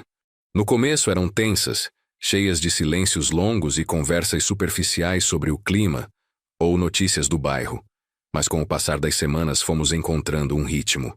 Camila começou a me ajudar no jardim, e enquanto cuidávamos das plantas juntos, conversávamos sobre coisas mais profundas. Ela me contou sobre a terapia, sobre como estava trabalhando suas questões de autoestima e ambição desmedida. Eu, por minha vez, falei sobre a solidão, sobre como tinha sido difícil reconstruir minha vida, depois de perder Mariana e depois quase perder tudo de novo. Um domingo específico, cerca de 8 meses depois de todo o ocorrido, estávamos no quintal podando as roseiras quando Camila parou o que estava fazendo e me olhou seriamente. Pai, posso perguntar uma coisa? O senhor consegue me perdoar algum dia? Ou vou carregar isso para sempre? A pergunta me pegou de surpresa, embora soubesse que mais cedo ou mais tarde ela viria. Larguei a tesoura de poda e me sentei no banquinho que sempre ficava perto do canteiro de flores. Camila, perdão não é uma coisa que acontece de uma hora para outra, principalmente quando a ferida foi tão profunda. Comecei, escolhendo minhas palavras cuidadosamente. Não vou mentir dizendo que está tudo esquecido, porque não está. Tem dias que acordo e ainda sinto raiva do que aconteceu, da traição, da humilhação. Mas também tem dias cada vez mais frequentes em que consigo olhar para você e ver minha filha de novo, não a pessoa que me machucou. Acho que é isso que é perdão, não esquecer, mas aprender a ver além da mágoa. Ela se sentou no chão ao meu lado, abraçando os joelhos. A mamãe me perdoaria? Perguntou baixinho. E aquela pergunta me apertou o coração. Era óbvio que Camila carregava não só a culpa pelo que fez comigo, mas também pela decepção que teria causado à mãe. Sua mãe tinha um coração maior que o mundo inteiro. Respondi, sentindo a familiar pontada de saudade. Ela ficaria triste, muito triste com suas escolhas, mas ela também acreditava em segundas chances, em redenção. Então sim, acho que ela te perdoaria. Especialmente vendo o esforço que você está fazendo para consertar as coisas. Ficamos ali sentados no jardim, em silêncio, por longos minutos. O sol estava se pondo, pintando o céu de tons laranjas e rosados. Era o tipo de momento que Mariana amava, e senti sua presença ali conosco de uma forma quase tangível. Obrigada, pai, Camila murmurou, por não ter desistido de mim completamente, por me dar essa chance de tentar ser melhor. Coloquei a mão no ombro dela num gesto de afeto ainda tímido, mas genuíno. Estávamos longe de estar bem, mas estávamos caminhando na direção certa. 1 ano depois daquele sábado fatídico em que minha vida quase desmoronou, recebi um convite inesperado. Adriana tinha escrito um livro sobre casos de traição familiar e conflitos por dinheiro, e minha história era o caso principal. Ela queria lançar o livro numa feira literária em São Paulo, e me convidou para estar presente, talvez dizer algumas palavras. Minha primeira reação foi recusar. A ideia de me expor novamente, de reviver tudo aquilo publicamente, me deixava desconfortável. Mas Camila, que agora visitava todo domingo sem falta, me convenceu a aceitar. Pai, sua história ajudou tanta gente. Você não viu as mensagens que recebe, os casos que o fundo dele ajudou a resolver. Ir lá e mostrar que o Senhor sobreviveu, que está reconstruindo sua vida, pode inspirar outras pessoas em situações parecidas, ela argumentou. E tinha razão. Aceitei o convite, e no dia do lançamento, vesti minha melhor roupa, aquele terno que Mariana tinha comprado para mim há anos, e que eu raramente usava. Camila me acompanhou, e ter ela ao meu lado, dando apoio, significou mais do que imaginei que significaria. O evento foi emocionante. Adriana falou sobre o livro, sobre os diversos casos que tinha investigado, mas quando chegou na minha história, pediu que eu subisse ao palco. Centenas de pessoas me olhavam, esperando que eu dissesse algo. Meu coração batia forte.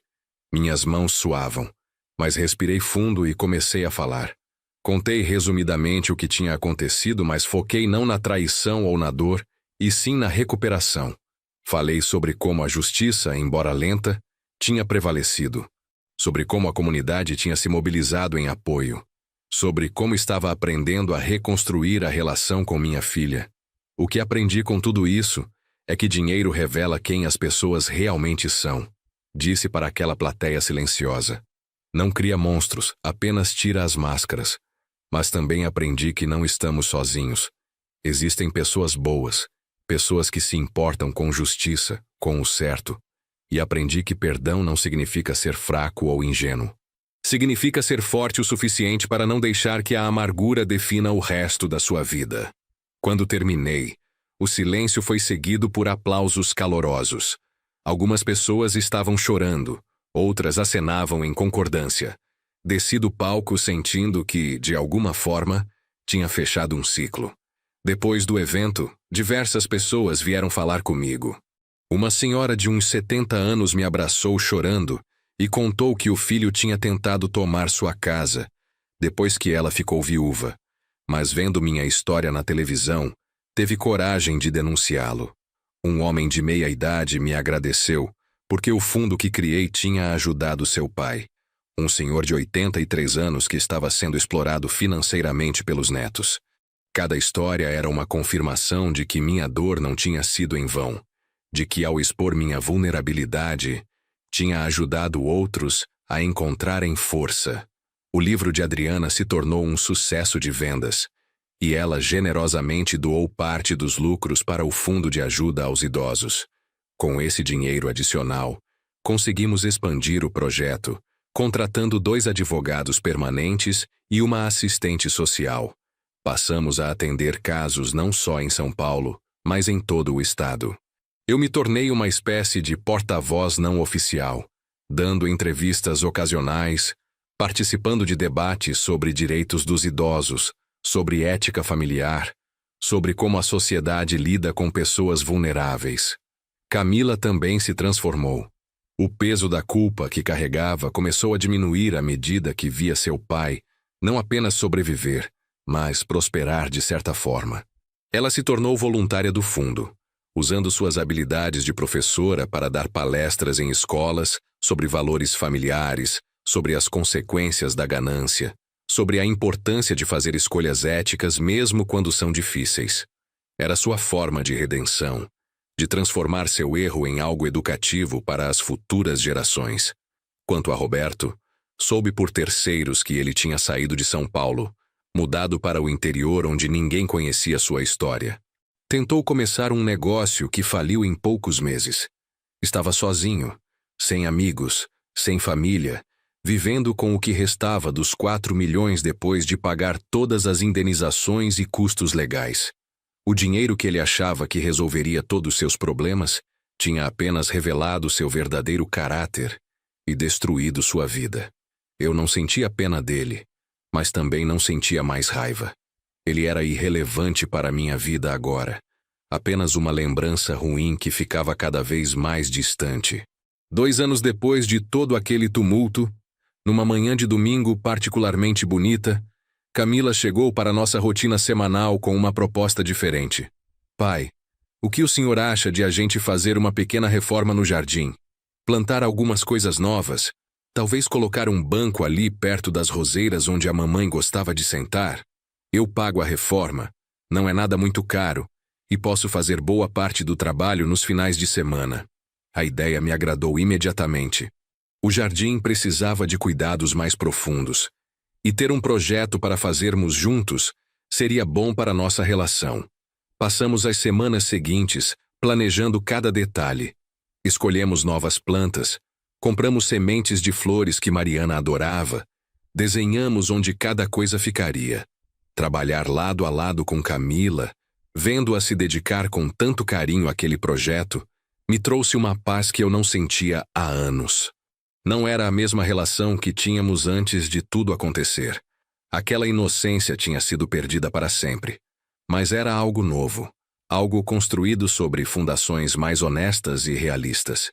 Durante uma tarde de trabalho no jardim, enquanto cavávamos um buraco para plantar uma muda de jasmim, Camila parou e me olhou. Pai, eu quero que o senhor saiba que esses domingos se tornaram a melhor parte da minha semana. Não é só sobre tentar me redimir ou consertar meus erros. É porque genuinamente gosto de estar aqui, de passar tempo com o senhor, de fazer essas coisas simples juntos. Me faz sentir conectada com a mamãe também, como se ela ainda estivesse aqui, de alguma forma. Suas palavras me emocionaram profundamente. Sua mãe está aqui, Camila, em cada canto dessa casa, em cada planta desse jardim. E também está em você, nas partes boas de você que ficaram escondidas por um tempo, mas estão voltando à superfície. Ela te deu gentileza, bondade, amor pela educação. Foram essas partes que ficaram temporariamente obscurecidas, mas nunca morreram. Limpei as mãos na calça e coloquei meu braço em volta dos ombros da minha filha, algo que não fazia há anos. Ela se encostou em mim e ficamos assim por um momento, em silêncio, deixando que a presença de Mariana envolvesse ambos. O jardim ficou lindo quando terminamos. Tinha cores vibrantes de diversas flores, o aroma doce dos jasmins, um pequeno banco de madeira onde eu podia sentar e apreciar tudo. Camila tinha colocado uma placa discreta no banco com uma inscrição simples: Jardim da Mariana, onde o amor floresce eternamente. Quando vi aquilo, não consegui segurar as lágrimas. Eram lágrimas de tristeza pela perda, mas também de gratidão por ainda ter aquele espaço, por ter recuperado minha filha de alguma forma, por ter sobrevivido a tudo. A vida continuou seu curso natural. Meus 62 anos se tornaram 63, depois 64. As dores naturais da idade começaram a aparecer, mas eu estava bem, saudável dentro do possível. O Fundo de Ajuda aos Idosos prosperou, ajudando dezenas de famílias. Fui convidado para palestrar em universidades sobre envelhecimento e direitos, sobre ética familiar, sobre resiliência. Nunca imaginei que na minha idade me tornaria uma espécie de ativista, mas a vida tem dessas ironias. Camila conheceu alguém novo, um professor de história chamado André, que lecionava na mesma escola que ela. Era um homem simples, honesto, que trabalhava duro e tinha valores sólidos. Quando ela me apresentou, fui cauteloso no início. A traição de Roberto ainda me deixava desconfiado, mas André provou com o tempo ser genuinamente bom. Respeitava minha filha, tratava-a como igual e, mais importante, tratava-me com respeito e carinho. Não tentava comprar meu afeto ou impressionar com coisas materiais. Era apenas ele mesmo, e isso era suficiente. Um dia, André me pediu para conversar a sós. Meu coração apertou pensando que talvez fosse pedir Camila em casamento, e eu não sabia se estava pronto para aquilo. Mas o que ele disse foi diferente e me pegou completamente de surpresa. Senhor Lauro, sei que o senhor tem todas as razões para desconfiar de qualquer homem que se aproxime da Camila depois do que aconteceu. Eu entendo perfeitamente. Mas quero que o senhor saiba que minha intenção é cuidar dela, protegê-la, ser um parceiro de verdade. Não estou aqui pelo dinheiro ou por qualquer interesse além do amor genuíno. E se um dia a gente decidir se casar, gostaria da sua bênção. Mas não hoje. Hoje só vim dizer que o senhor pode confiar em mim. A honestidade e humildade de André me desarmaram completamente. André, obrigado por essa conversa. Significa muito vindo de você. E sim, sou cauteloso, com razão. Mas venho observando você e Camila juntos, e vejo algo real, algo saudável. Vejo minha filha sorrindo de verdade novamente. Não aquele sorriso forçado que ela tinha com Roberto. Então sim, você tem minha confiança. E quando chegar o dia, terá minha bênção também. Apertamos as mãos firmemente e senti que estava ganhando não um genro, mas realmente um filho. Os meses se transformaram em anos, e minha rotina se solidificou numa paz que eu não conhecia há muito tempo. As manhãs eram para cuidar da casa e do jardim. As tardes, às vezes, eram dedicadas ao trabalho voluntário com o Fundo de Ajuda aos Idosos. Os domingos eram sagrados para as visitas de Camila, e ocasionalmente André também. Feriados e datas especiais voltamos a celebrar juntos, criando novas tradições para substituir as antigas que tinham sido manchadas pela traição. No aniversário de 3 anos desde aquele terrível sábado, Adriana publicou uma matéria de acompanhamento, mostrando como minha vida e a dos membros do bolão tinham evoluído. Era uma história de superação, de justiça servida, de recomeços possíveis mesmo depois das piores traições. A matéria teve uma repercussão menor que a original. Afinal, histórias de recuperação nem sempre são tão sensacionais quanto histórias de tragédia. Mas foi igualmente importante. Mostrou que havia esperança, que nem tudo terminava em desgraça. Um dos parágrafos finais da matéria dizia: Lauro Pires, aos 65 anos, continua vivendo na casa que construiu com as próprias mãos há mais de 3 décadas. Mas agora, além de ser apenas sua casa, é também um símbolo. Um símbolo de resistência contra a injustiça, de recuperação depois da traição, de família reconstruída sobre bases mais honestas. Seu jardim floresce, assim como florescem as esperanças de dezenas de outras famílias que seu fundo já ajudou. Se há uma lição na história do Sr. Lauro, é esta. Dinheiro revela caráter, mas não define destino. Houve também um fechamento judicial importante naquele 3º ano. Roberto tentou apelar mais uma vez da decisão que o obrigava a dividir o dinheiro e pagar as indenizações, alegando que os membros do bolão não tinham provas suficientes. Mas o Tribunal Superior negou o recurso de forma unânime, com um dos juízes escrevendo em sua decisão: a quantidade e qualidade de provas apresentadas, mensagens, recibos, depoimentos consistentes, não deixam margem para dúvida. O apelante tentou se apropriar indevidamente de valores que não lhe pertenciam integralmente, causando dano não apenas financeiro, mas moral a múltiplas vítimas, incluindo seu próprio sogro. A decisão de primeira instância está mantida em todos seus termos. Com esse último recurso negado, o caso finalmente estava encerrado de forma definitiva. Roberto não tinha mais para onde correr, nenhuma brecha legal para explorar. Soube que depois disso ele desistiu de lutar e aceitou sua nova realidade.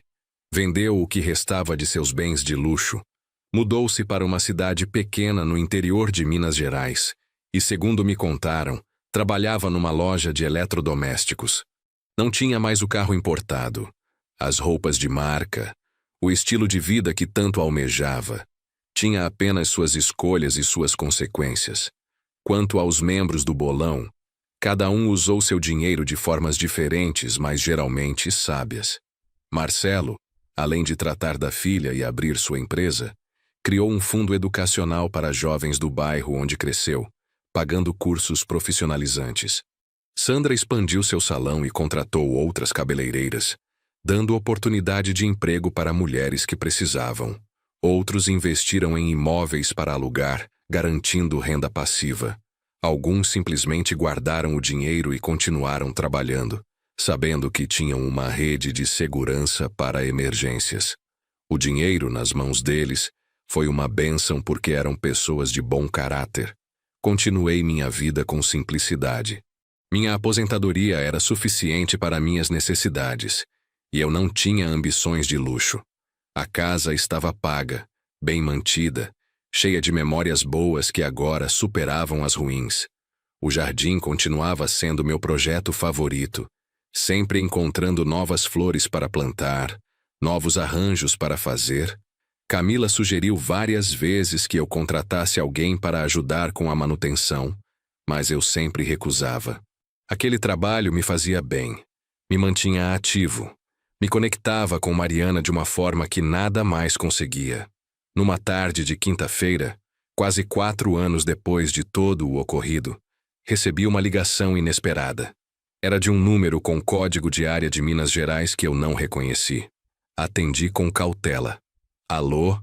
Do outro lado, uma voz que eu reconheci imediatamente, mas que estava diferente, mais baixa, menos arrogante. Seu Lauro, é o Roberto. Por favor, não desligue. Meu primeiro impulso foi fazer exatamente isso, desligar na cara dele. Mas algo me fez esperar. Curiosidade, talvez, ou a necessidade de ouvir o que ele tinha a dizer depois de tanto tempo. O que você quer, Roberto? Perguntei friamente. Houve uma pausa longa do outro lado e então ele começou a falar. As palavras saindo atropeladas como se tivesse ensaiado aquilo 1000 vezes, mas ainda assim não soubesse como dizer direito. Eu sei que não tenho direito de ligar para o Senhor, que o Senhor provavelmente me odeia, e com razão. Mas estou ligando porque preciso pedir desculpas. Desculpas de verdade. Não porque espero perdão ou porque quero algo em troca, mas porque o Senhor merece ouvir isso. Fiquei em silêncio, deixando que ele continuasse. Eu me tornei um monstro, seu Lauro. Quando aquele dinheiro caiu na minha mão, foi como se tudo o que havia de pior em mim viesse à superfície. Traí meus amigos do bolão. Traí o Senhor que sempre me tratou como filho. Manipulei Camila para que ela ficasse do meu lado. E para quê? Para ter dinheiro que nem me fez feliz. Perdi tudo o que realmente importava. Amizades, respeito, família. Hoje moro sozinho, trabalho num emprego comum. E sei que é exatamente o que mereço. Menos até. Sua voz estava embargada como se estivesse chorando. Mas eu não sentia pena. Sentia apenas uma espécie de vazio. Como se Roberto fosse um estranho completo. E não o homem que tinha feito parte da minha família por 5 anos. Roberto, não sei por que está me dizendo isso. Se espera que eu diga que está tudo bem, que te perdoo, vai ficar desapontado. O que você fez foi cruel, calculado, destruiu muitas vidas. Sim, as pessoas se recuperaram, inclusive eu. Mas não graças a você, apesar de você. Eu sei, seu Lauro, e não estou pedindo perdão. Não mereço nem ser ouvido, para ser honesto. Estou ligando porque minha psicóloga disse que parte do processo de assumir responsabilidade pelos meus erros é reconhecê-los diretamente com as pessoas que machuquei. Não para me sentir melhor, mas porque é o certo a fazer. O Senhor foi um bom sogro, um bom homem, e eu retribuí com a pior traição possível. Sinto muito. De verdade. E se houver alguma forma de compensar, mesmo que seja impossível desfazer o dano, eu gostaria de saber. Pensei por um longo momento. Parte de mim queria ser cruel. Queria dizer coisas que machucassem, que fizessem ele sentir uma fração da dor que tinha me causado. Mas outra parte, a parte que Mariana tinha ajudado a moldar ao longo de nossos 38 anos juntos, sabia que crueldade não levava a nada. Roberto, o que você pode fazer é continuar vivendo com as consequências das suas escolhas. Trabalhar honestamente, tratar as pessoas com respeito, aprender com seus erros. Não por mim, mas por você mesmo. Quanto a compensar, não há nada que você possa fazer por mim. Minha vida está bem. Reconstruí minha relação com Camila. Mantenho minha casa. Ajudo outras pessoas através do fundo. Você é irrelevante para minha felicidade agora. As palavras saíram mais duras do que pretendia, mas eram verdadeiras. Eu entendo. Ele respondeu baixinho. Obrigado por ter me ouvido. É mais do que eu merecia. E seu Lauro, cuide bem da Camila. Ela é uma boa pessoa que cometeu um erro grave por minha influência. Mas ela tem a chance de ser feliz de verdade. Diferente de mim.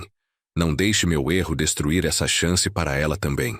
Houve uma última pausa. E então... Adeus, seu Lauro. Desculpa por tudo. Ele desligou antes que eu pudesse responder. Fiquei segurando o telefone por vários minutos depois da ligação terminar, processando aquela conversa inesperada. Senti algo estranho. Não exatamente perdão, mas talvez uma compreensão de que Roberto também era uma vítima de sua própria ganância e falta de caráter. Isso não desculpava o que ele fez, mas humanizava de certa forma. Ele não era um vilão de filme, apenas um homem fraco que tinha falhado espetacularmente quando testado. Guardei o telefone e voltei ao que estava fazendo, preparando um bolo para a visita de Camila no domingo. Quando Camila chegou naquele domingo, contei sobre a ligação de Roberto. Ela ficou surpresa, mexendo nervosamente com a xícara de café.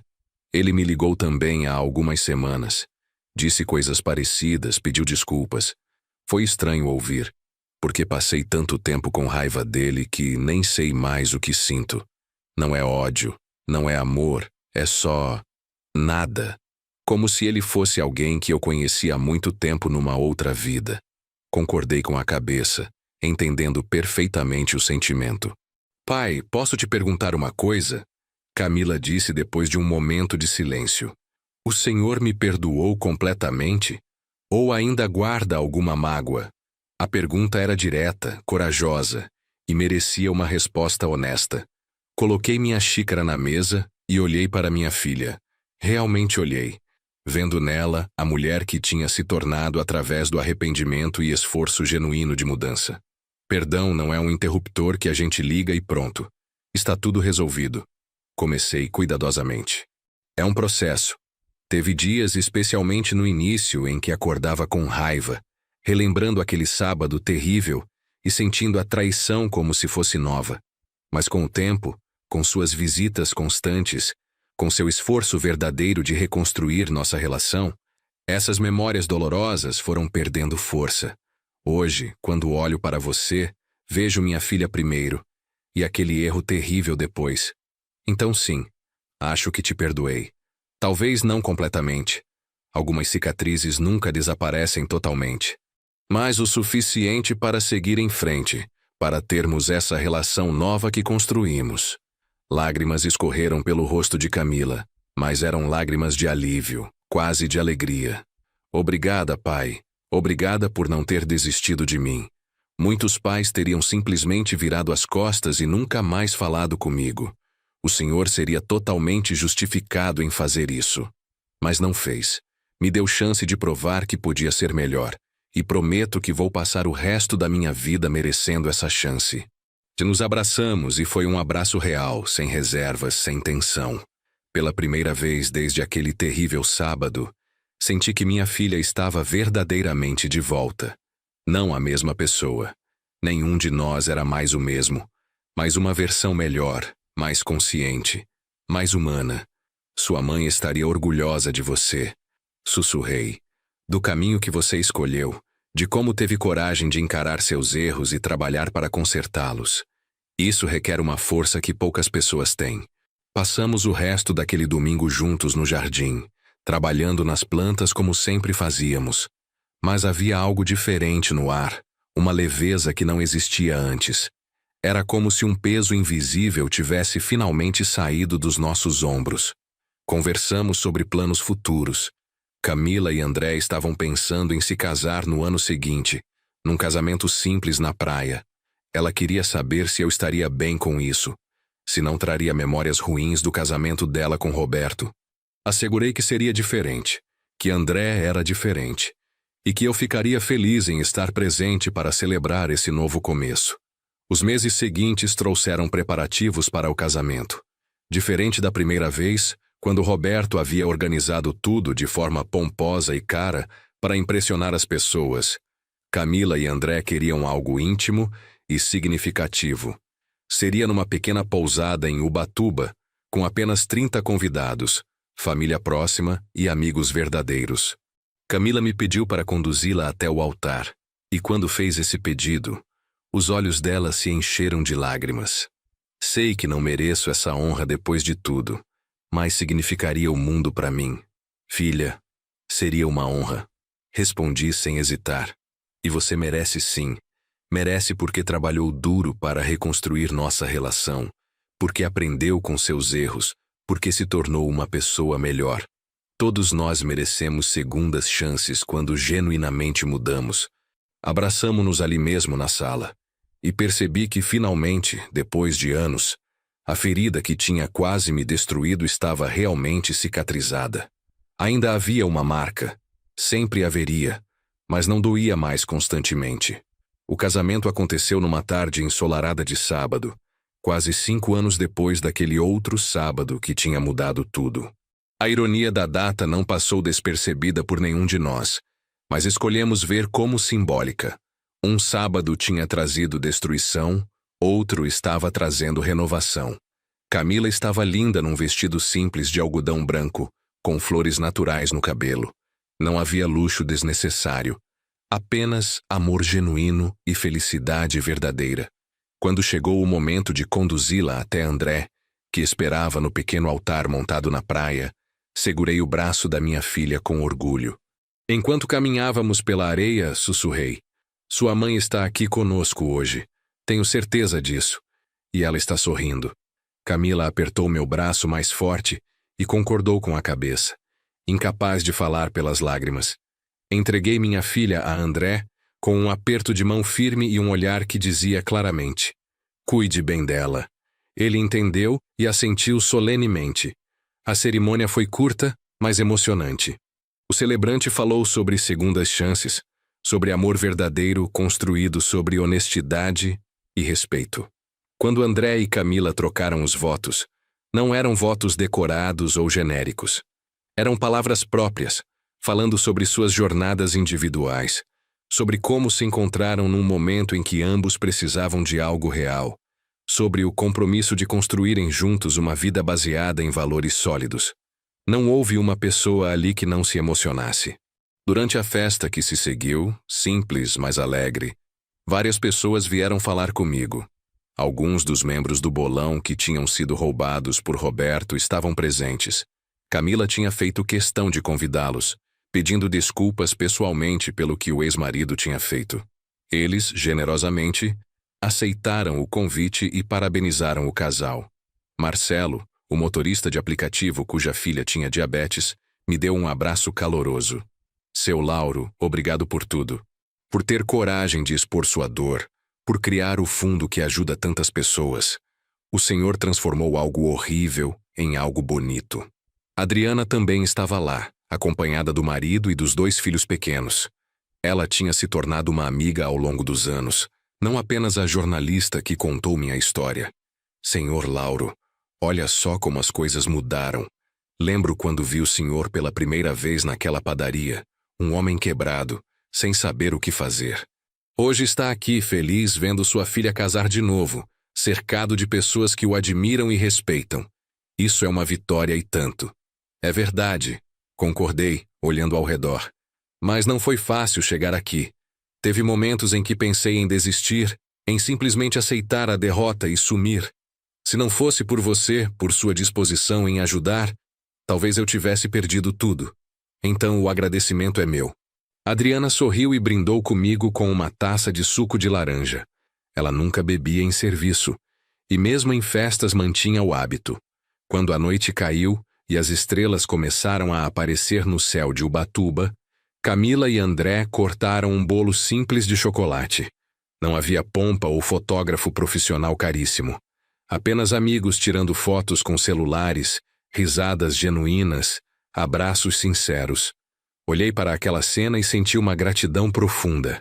Gratidão por ter sobrevivido à tempestade, por ter mantido minha casa, por ter recuperado minha filha, por estar ali naquele momento celebrando o amor verdadeiro. Antes de a festa terminar, André me chamou para um canto mais reservado.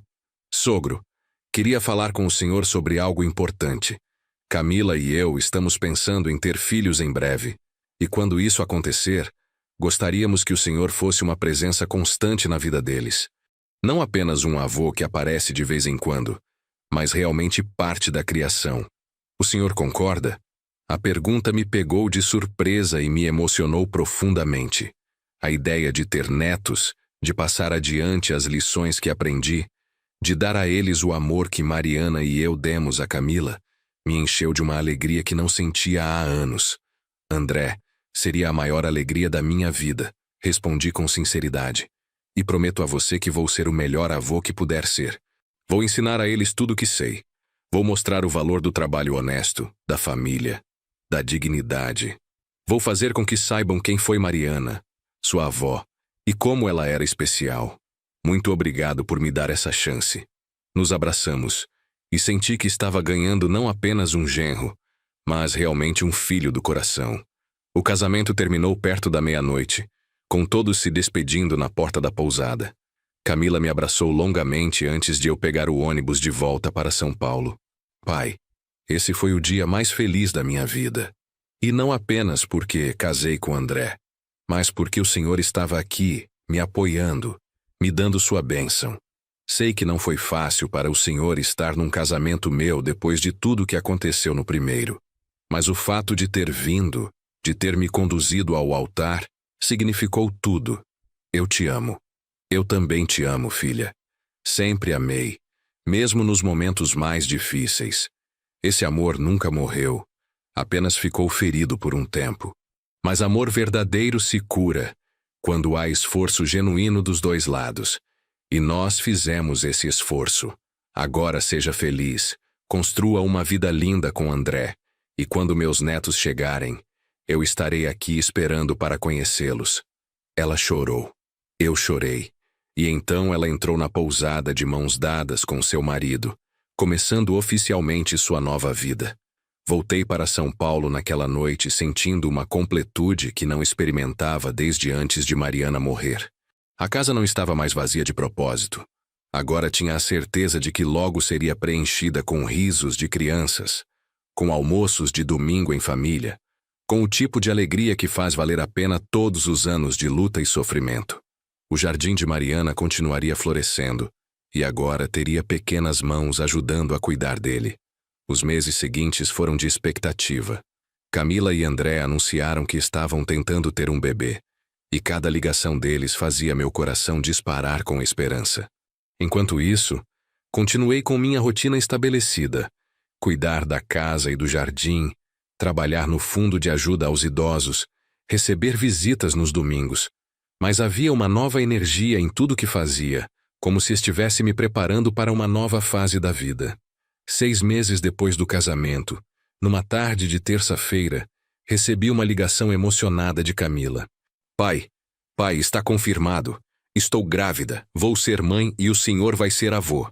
A alegria na voz dela era contagiante, e me peguei pulando da cadeira como um jovem. Apesar dos meus agora 66 anos, e dos joelhos que reclamavam. Minha filha, que notícia maravilhosa, parabéns. Quando vão saber se é menino ou menina? Ela riu do meu entusiasmo. Calma, pai, ainda estou de poucas semanas, mas não consegui esperar para contar. Depois de tudo que passamos, queria que o senhor fosse uma das primeiras pessoas a saber. Desliguei o telefone com lágrimas de felicidade nos olhos. Fui até o jardim e sentei no banco que tinha a placa dedicada a Mariana. Amor, você vai ser avó, disse em voz alta, não me importando se os vizinhos achassem estranho. Nossa filha está grávida, e apesar de tudo que aconteceu, de todos os erros e acertos, nós vamos ter um neto ou neta. Eu só queria que você estivesse aqui para ver isso. Seria tão feliz. O vento soprou suavemente naquele momento, balançando as flores do jardim, e escolhi acreditar que era Mariana me respondendo, me dizendo que estava ali, que via tudo, que compartilhava da minha alegria. A gravidez de Camila progrediu sem complicações. Descobrimos que seria um menino, e eles decidiram chamá-lo de Miguel. Não era o nome de ninguém específico da família, apenas um nome que ambos gostavam. Camila vinha me visitar toda semana, mesmo quando a barriga ficou enorme e desconfortável. Ela queria que o bebê já se acostumasse com minha voz. Então eu conversava com a barriga dela, contava histórias, cantava canções antigas que costumava cantar para ela quando era criança. Preparei o quarto de hóspedes da minha casa como um quarto para o Miguel, não de forma permanente. Ele moraria com os pais, é claro, mas para quando viessem me visitar, para que ele tivesse seu próprio espaço ali. Pintei as paredes de azul claro, montei um berço que comprei usado, mas em ótimo estado, coloquei móveis coloridos e uma estante com livros infantis. Camila chorou quando viu, tocada pelo cuidado e pelo amor que coloquei em cada detalhe. Pai, o senhor sabe que não precisa fazer tudo isso, né? A gente pode visitar o senhor tranquilamente sem precisar de um quarto inteiro preparado, ela disse, mas percebi que estava emocionada positivamente. Eu sei que não preciso, mas quero. Quero que Miguel sinta que essa casa é parte da vida dele também, que sempre terá um lugar aqui. Assim como você teve quando era criança. Essa casa tem que continuar sendo um lar cheio de amor e família, como Mariana sempre quis. Miguel nasceu numa manhã de primavera, num parto normal e sem complicações. Camila me ligou do hospital às 6 da manhã, ainda exausta, mas radiante. Pai, ele nasceu. Miguel chegou, 3,4 kg, 50 centímetros, perfeito. Quando o senhor pode vir conhecer? Não perdi tempo. Tomei banho rapidamente, vesti minha melhor camisa e peguei o metrô até o hospital. Não tinha carro, nunca precisei. Mas naquela manhã a viagem pareceu durar uma eternidade. Quando finalmente cheguei ao quarto e vi minha filha segurando aquele pequeno ser enrolado em cobertas, meu coração pareceu expandir no peito. Miguel tinha os olhos fechados, o rostinho vermelho e amassado, típico de recém-nascidos, pequenas mãos fechadas em punhos. Era perfeito. Camila o colocou em meus braços com cuidado, e pela primeira vez em anos, senti uma emoção tão pura e intensa que as lágrimas vieram sem qualquer chance de serem contidas. Oi, Miguel. Sussurrei para aquele bebezinho que mal sabia que existia. Eu sou seu avô Lauro. Esperei muito por você, sabia? Sua avó Mariana também está esperando, lá de onde ela está. Ela ia te amar tanto. Mas não se preocupe, vou te contar tudo sobre ela. Vou te ensinar tudo que ela me ensinou sobre amor, sobre família, sobre fazer o que é certo mesmo quando é difícil. Bem-vindo à família, pequenino. André estava ali também, tirando fotos com o celular, sorrindo orgulhoso. Ele se aproximou e colocou a mão no meu ombro. Sogro, o senhor quer ser padrinho dele? Eu e Camila conversamos e não poderíamos imaginar pessoa melhor para ser exemplo para nosso filho. A pergunta me surpreendeu e me honrou profundamente. Seria uma honra imensa. Respondi, ainda segurando Miguel.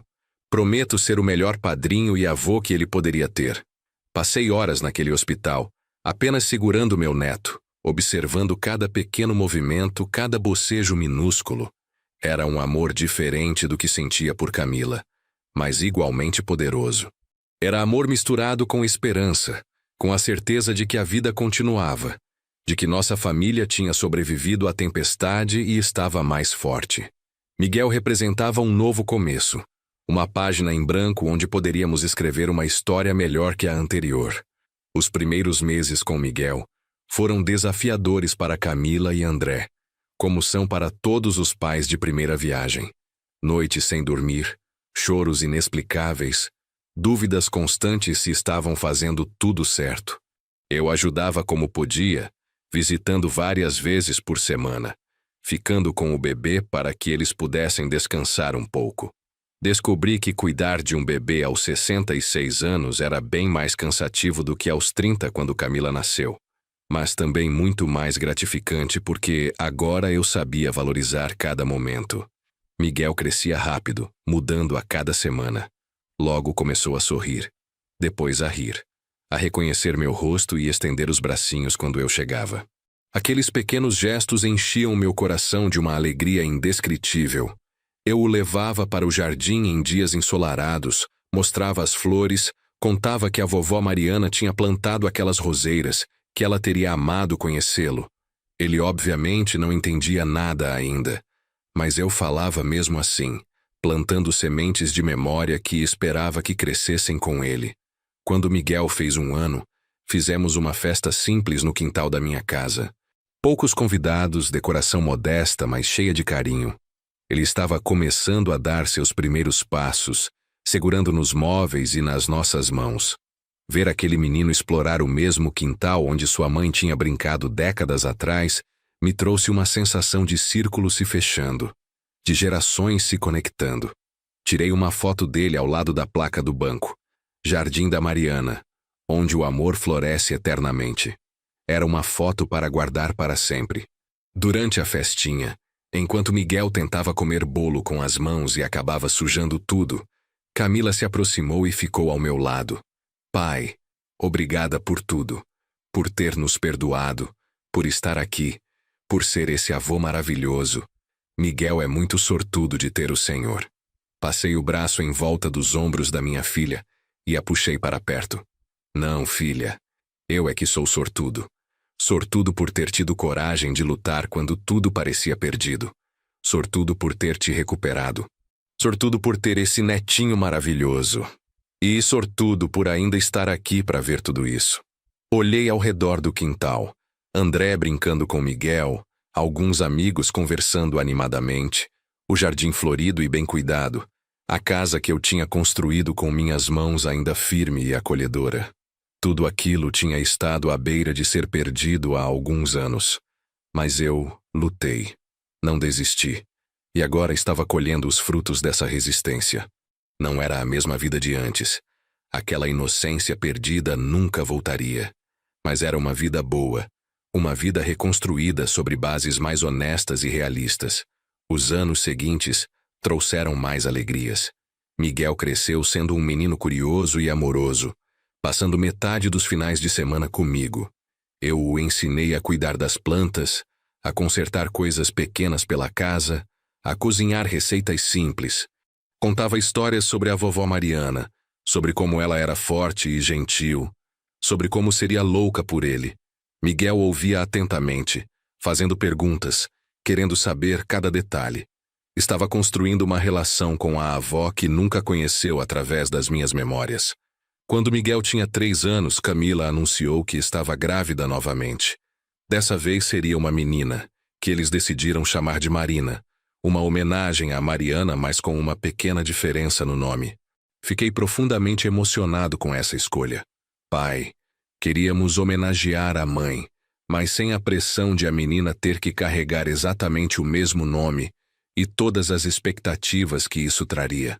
Marina é parecido o suficiente para ser uma homenagem clara, mas diferente o suficiente para ela ser sua própria pessoa. Marina nasceu saudável e perfeita, com os mesmos olhos escuros que Mariana tinha. Quando a segurei pela primeira vez, senti uma conexão quase espiritual. Era como se parte de Mariana tivesse voltado.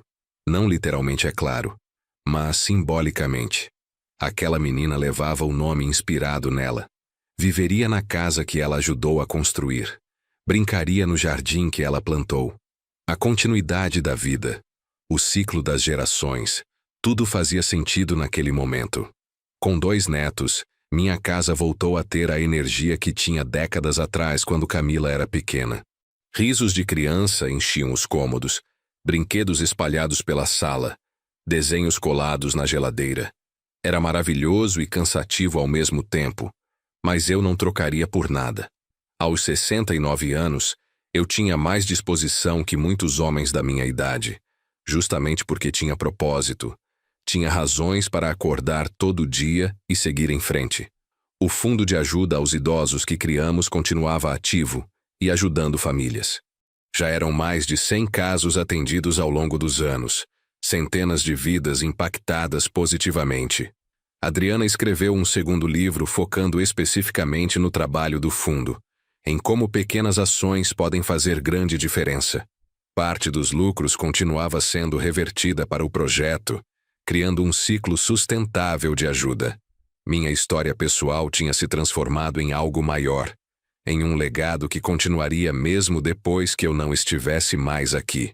Hoje, enquanto escrevo esta história aos 70 anos de idade, olho para trás e vejo uma jornada cheia de altos e baixos, de traições e redenções, de dor e cura.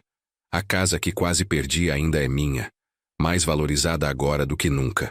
O jardim de Mariana continua florido, cuidado por mim e agora também pelos pequenos Miguel e Marina que adoram mexer na terra.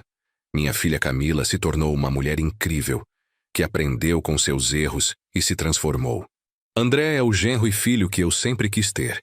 Se alguém me perguntasse, naquela manhã terrível de sábado, há mais de 6 anos, se eu imaginava que minha vida chegaria até aqui, eu teria dito que não. Naquele momento, tudo parecia perdido. Minha casa, minha família, minha dignidade. Mas aprendi que a vida tem formas surpreendentes de se recompor quando lutamos pelo que é certo. Quando não desistimos mesmo quando tudo parece conspirar contra nós. Roberto nunca mais tentou contato depois daquela ligação anos atrás. Soube por terceiros que ele ainda vive no interior, trabalhando, vivendo sozinho. Não sinto ódio por ele mais, apenas uma espécie de indiferença. Ele foi um capítulo doloroso da minha vida que está encerrado. O dinheiro que ele tanto desejou trouxe apenas solidão e arrependimento.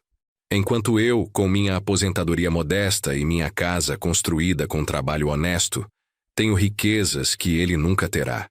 Amor verdadeiro, família unida, respeito da comunidade, paz de espírito. As lições que aprendi com tudo isso são muitas. Aprendi que dinheiro realmente revela caráter. Não cria. Apenas tira as máscaras que as pessoas usam. Aprendi que família não é algo garantido. É algo que se constrói e reconstrói todos os dias através de ações, não apenas palavras. Aprendi que perdão é possível, mas exige esforço genuíno de ambas as partes. Aprendi que justiça existe, embora às vezes demore a chegar.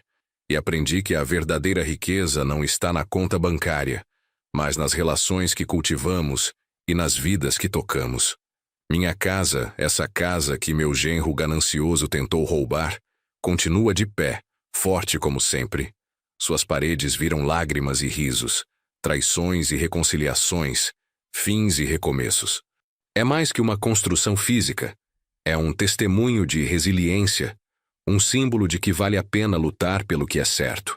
E agora, com meus netos correndo pelos mesmos corredores onde sua mãe cresceu, onde sua avó viveu e amou, essa casa cumpre seu propósito maior: ser um lar onde o amor, apesar de todas as adversidades, sempre encontra uma forma de florescer.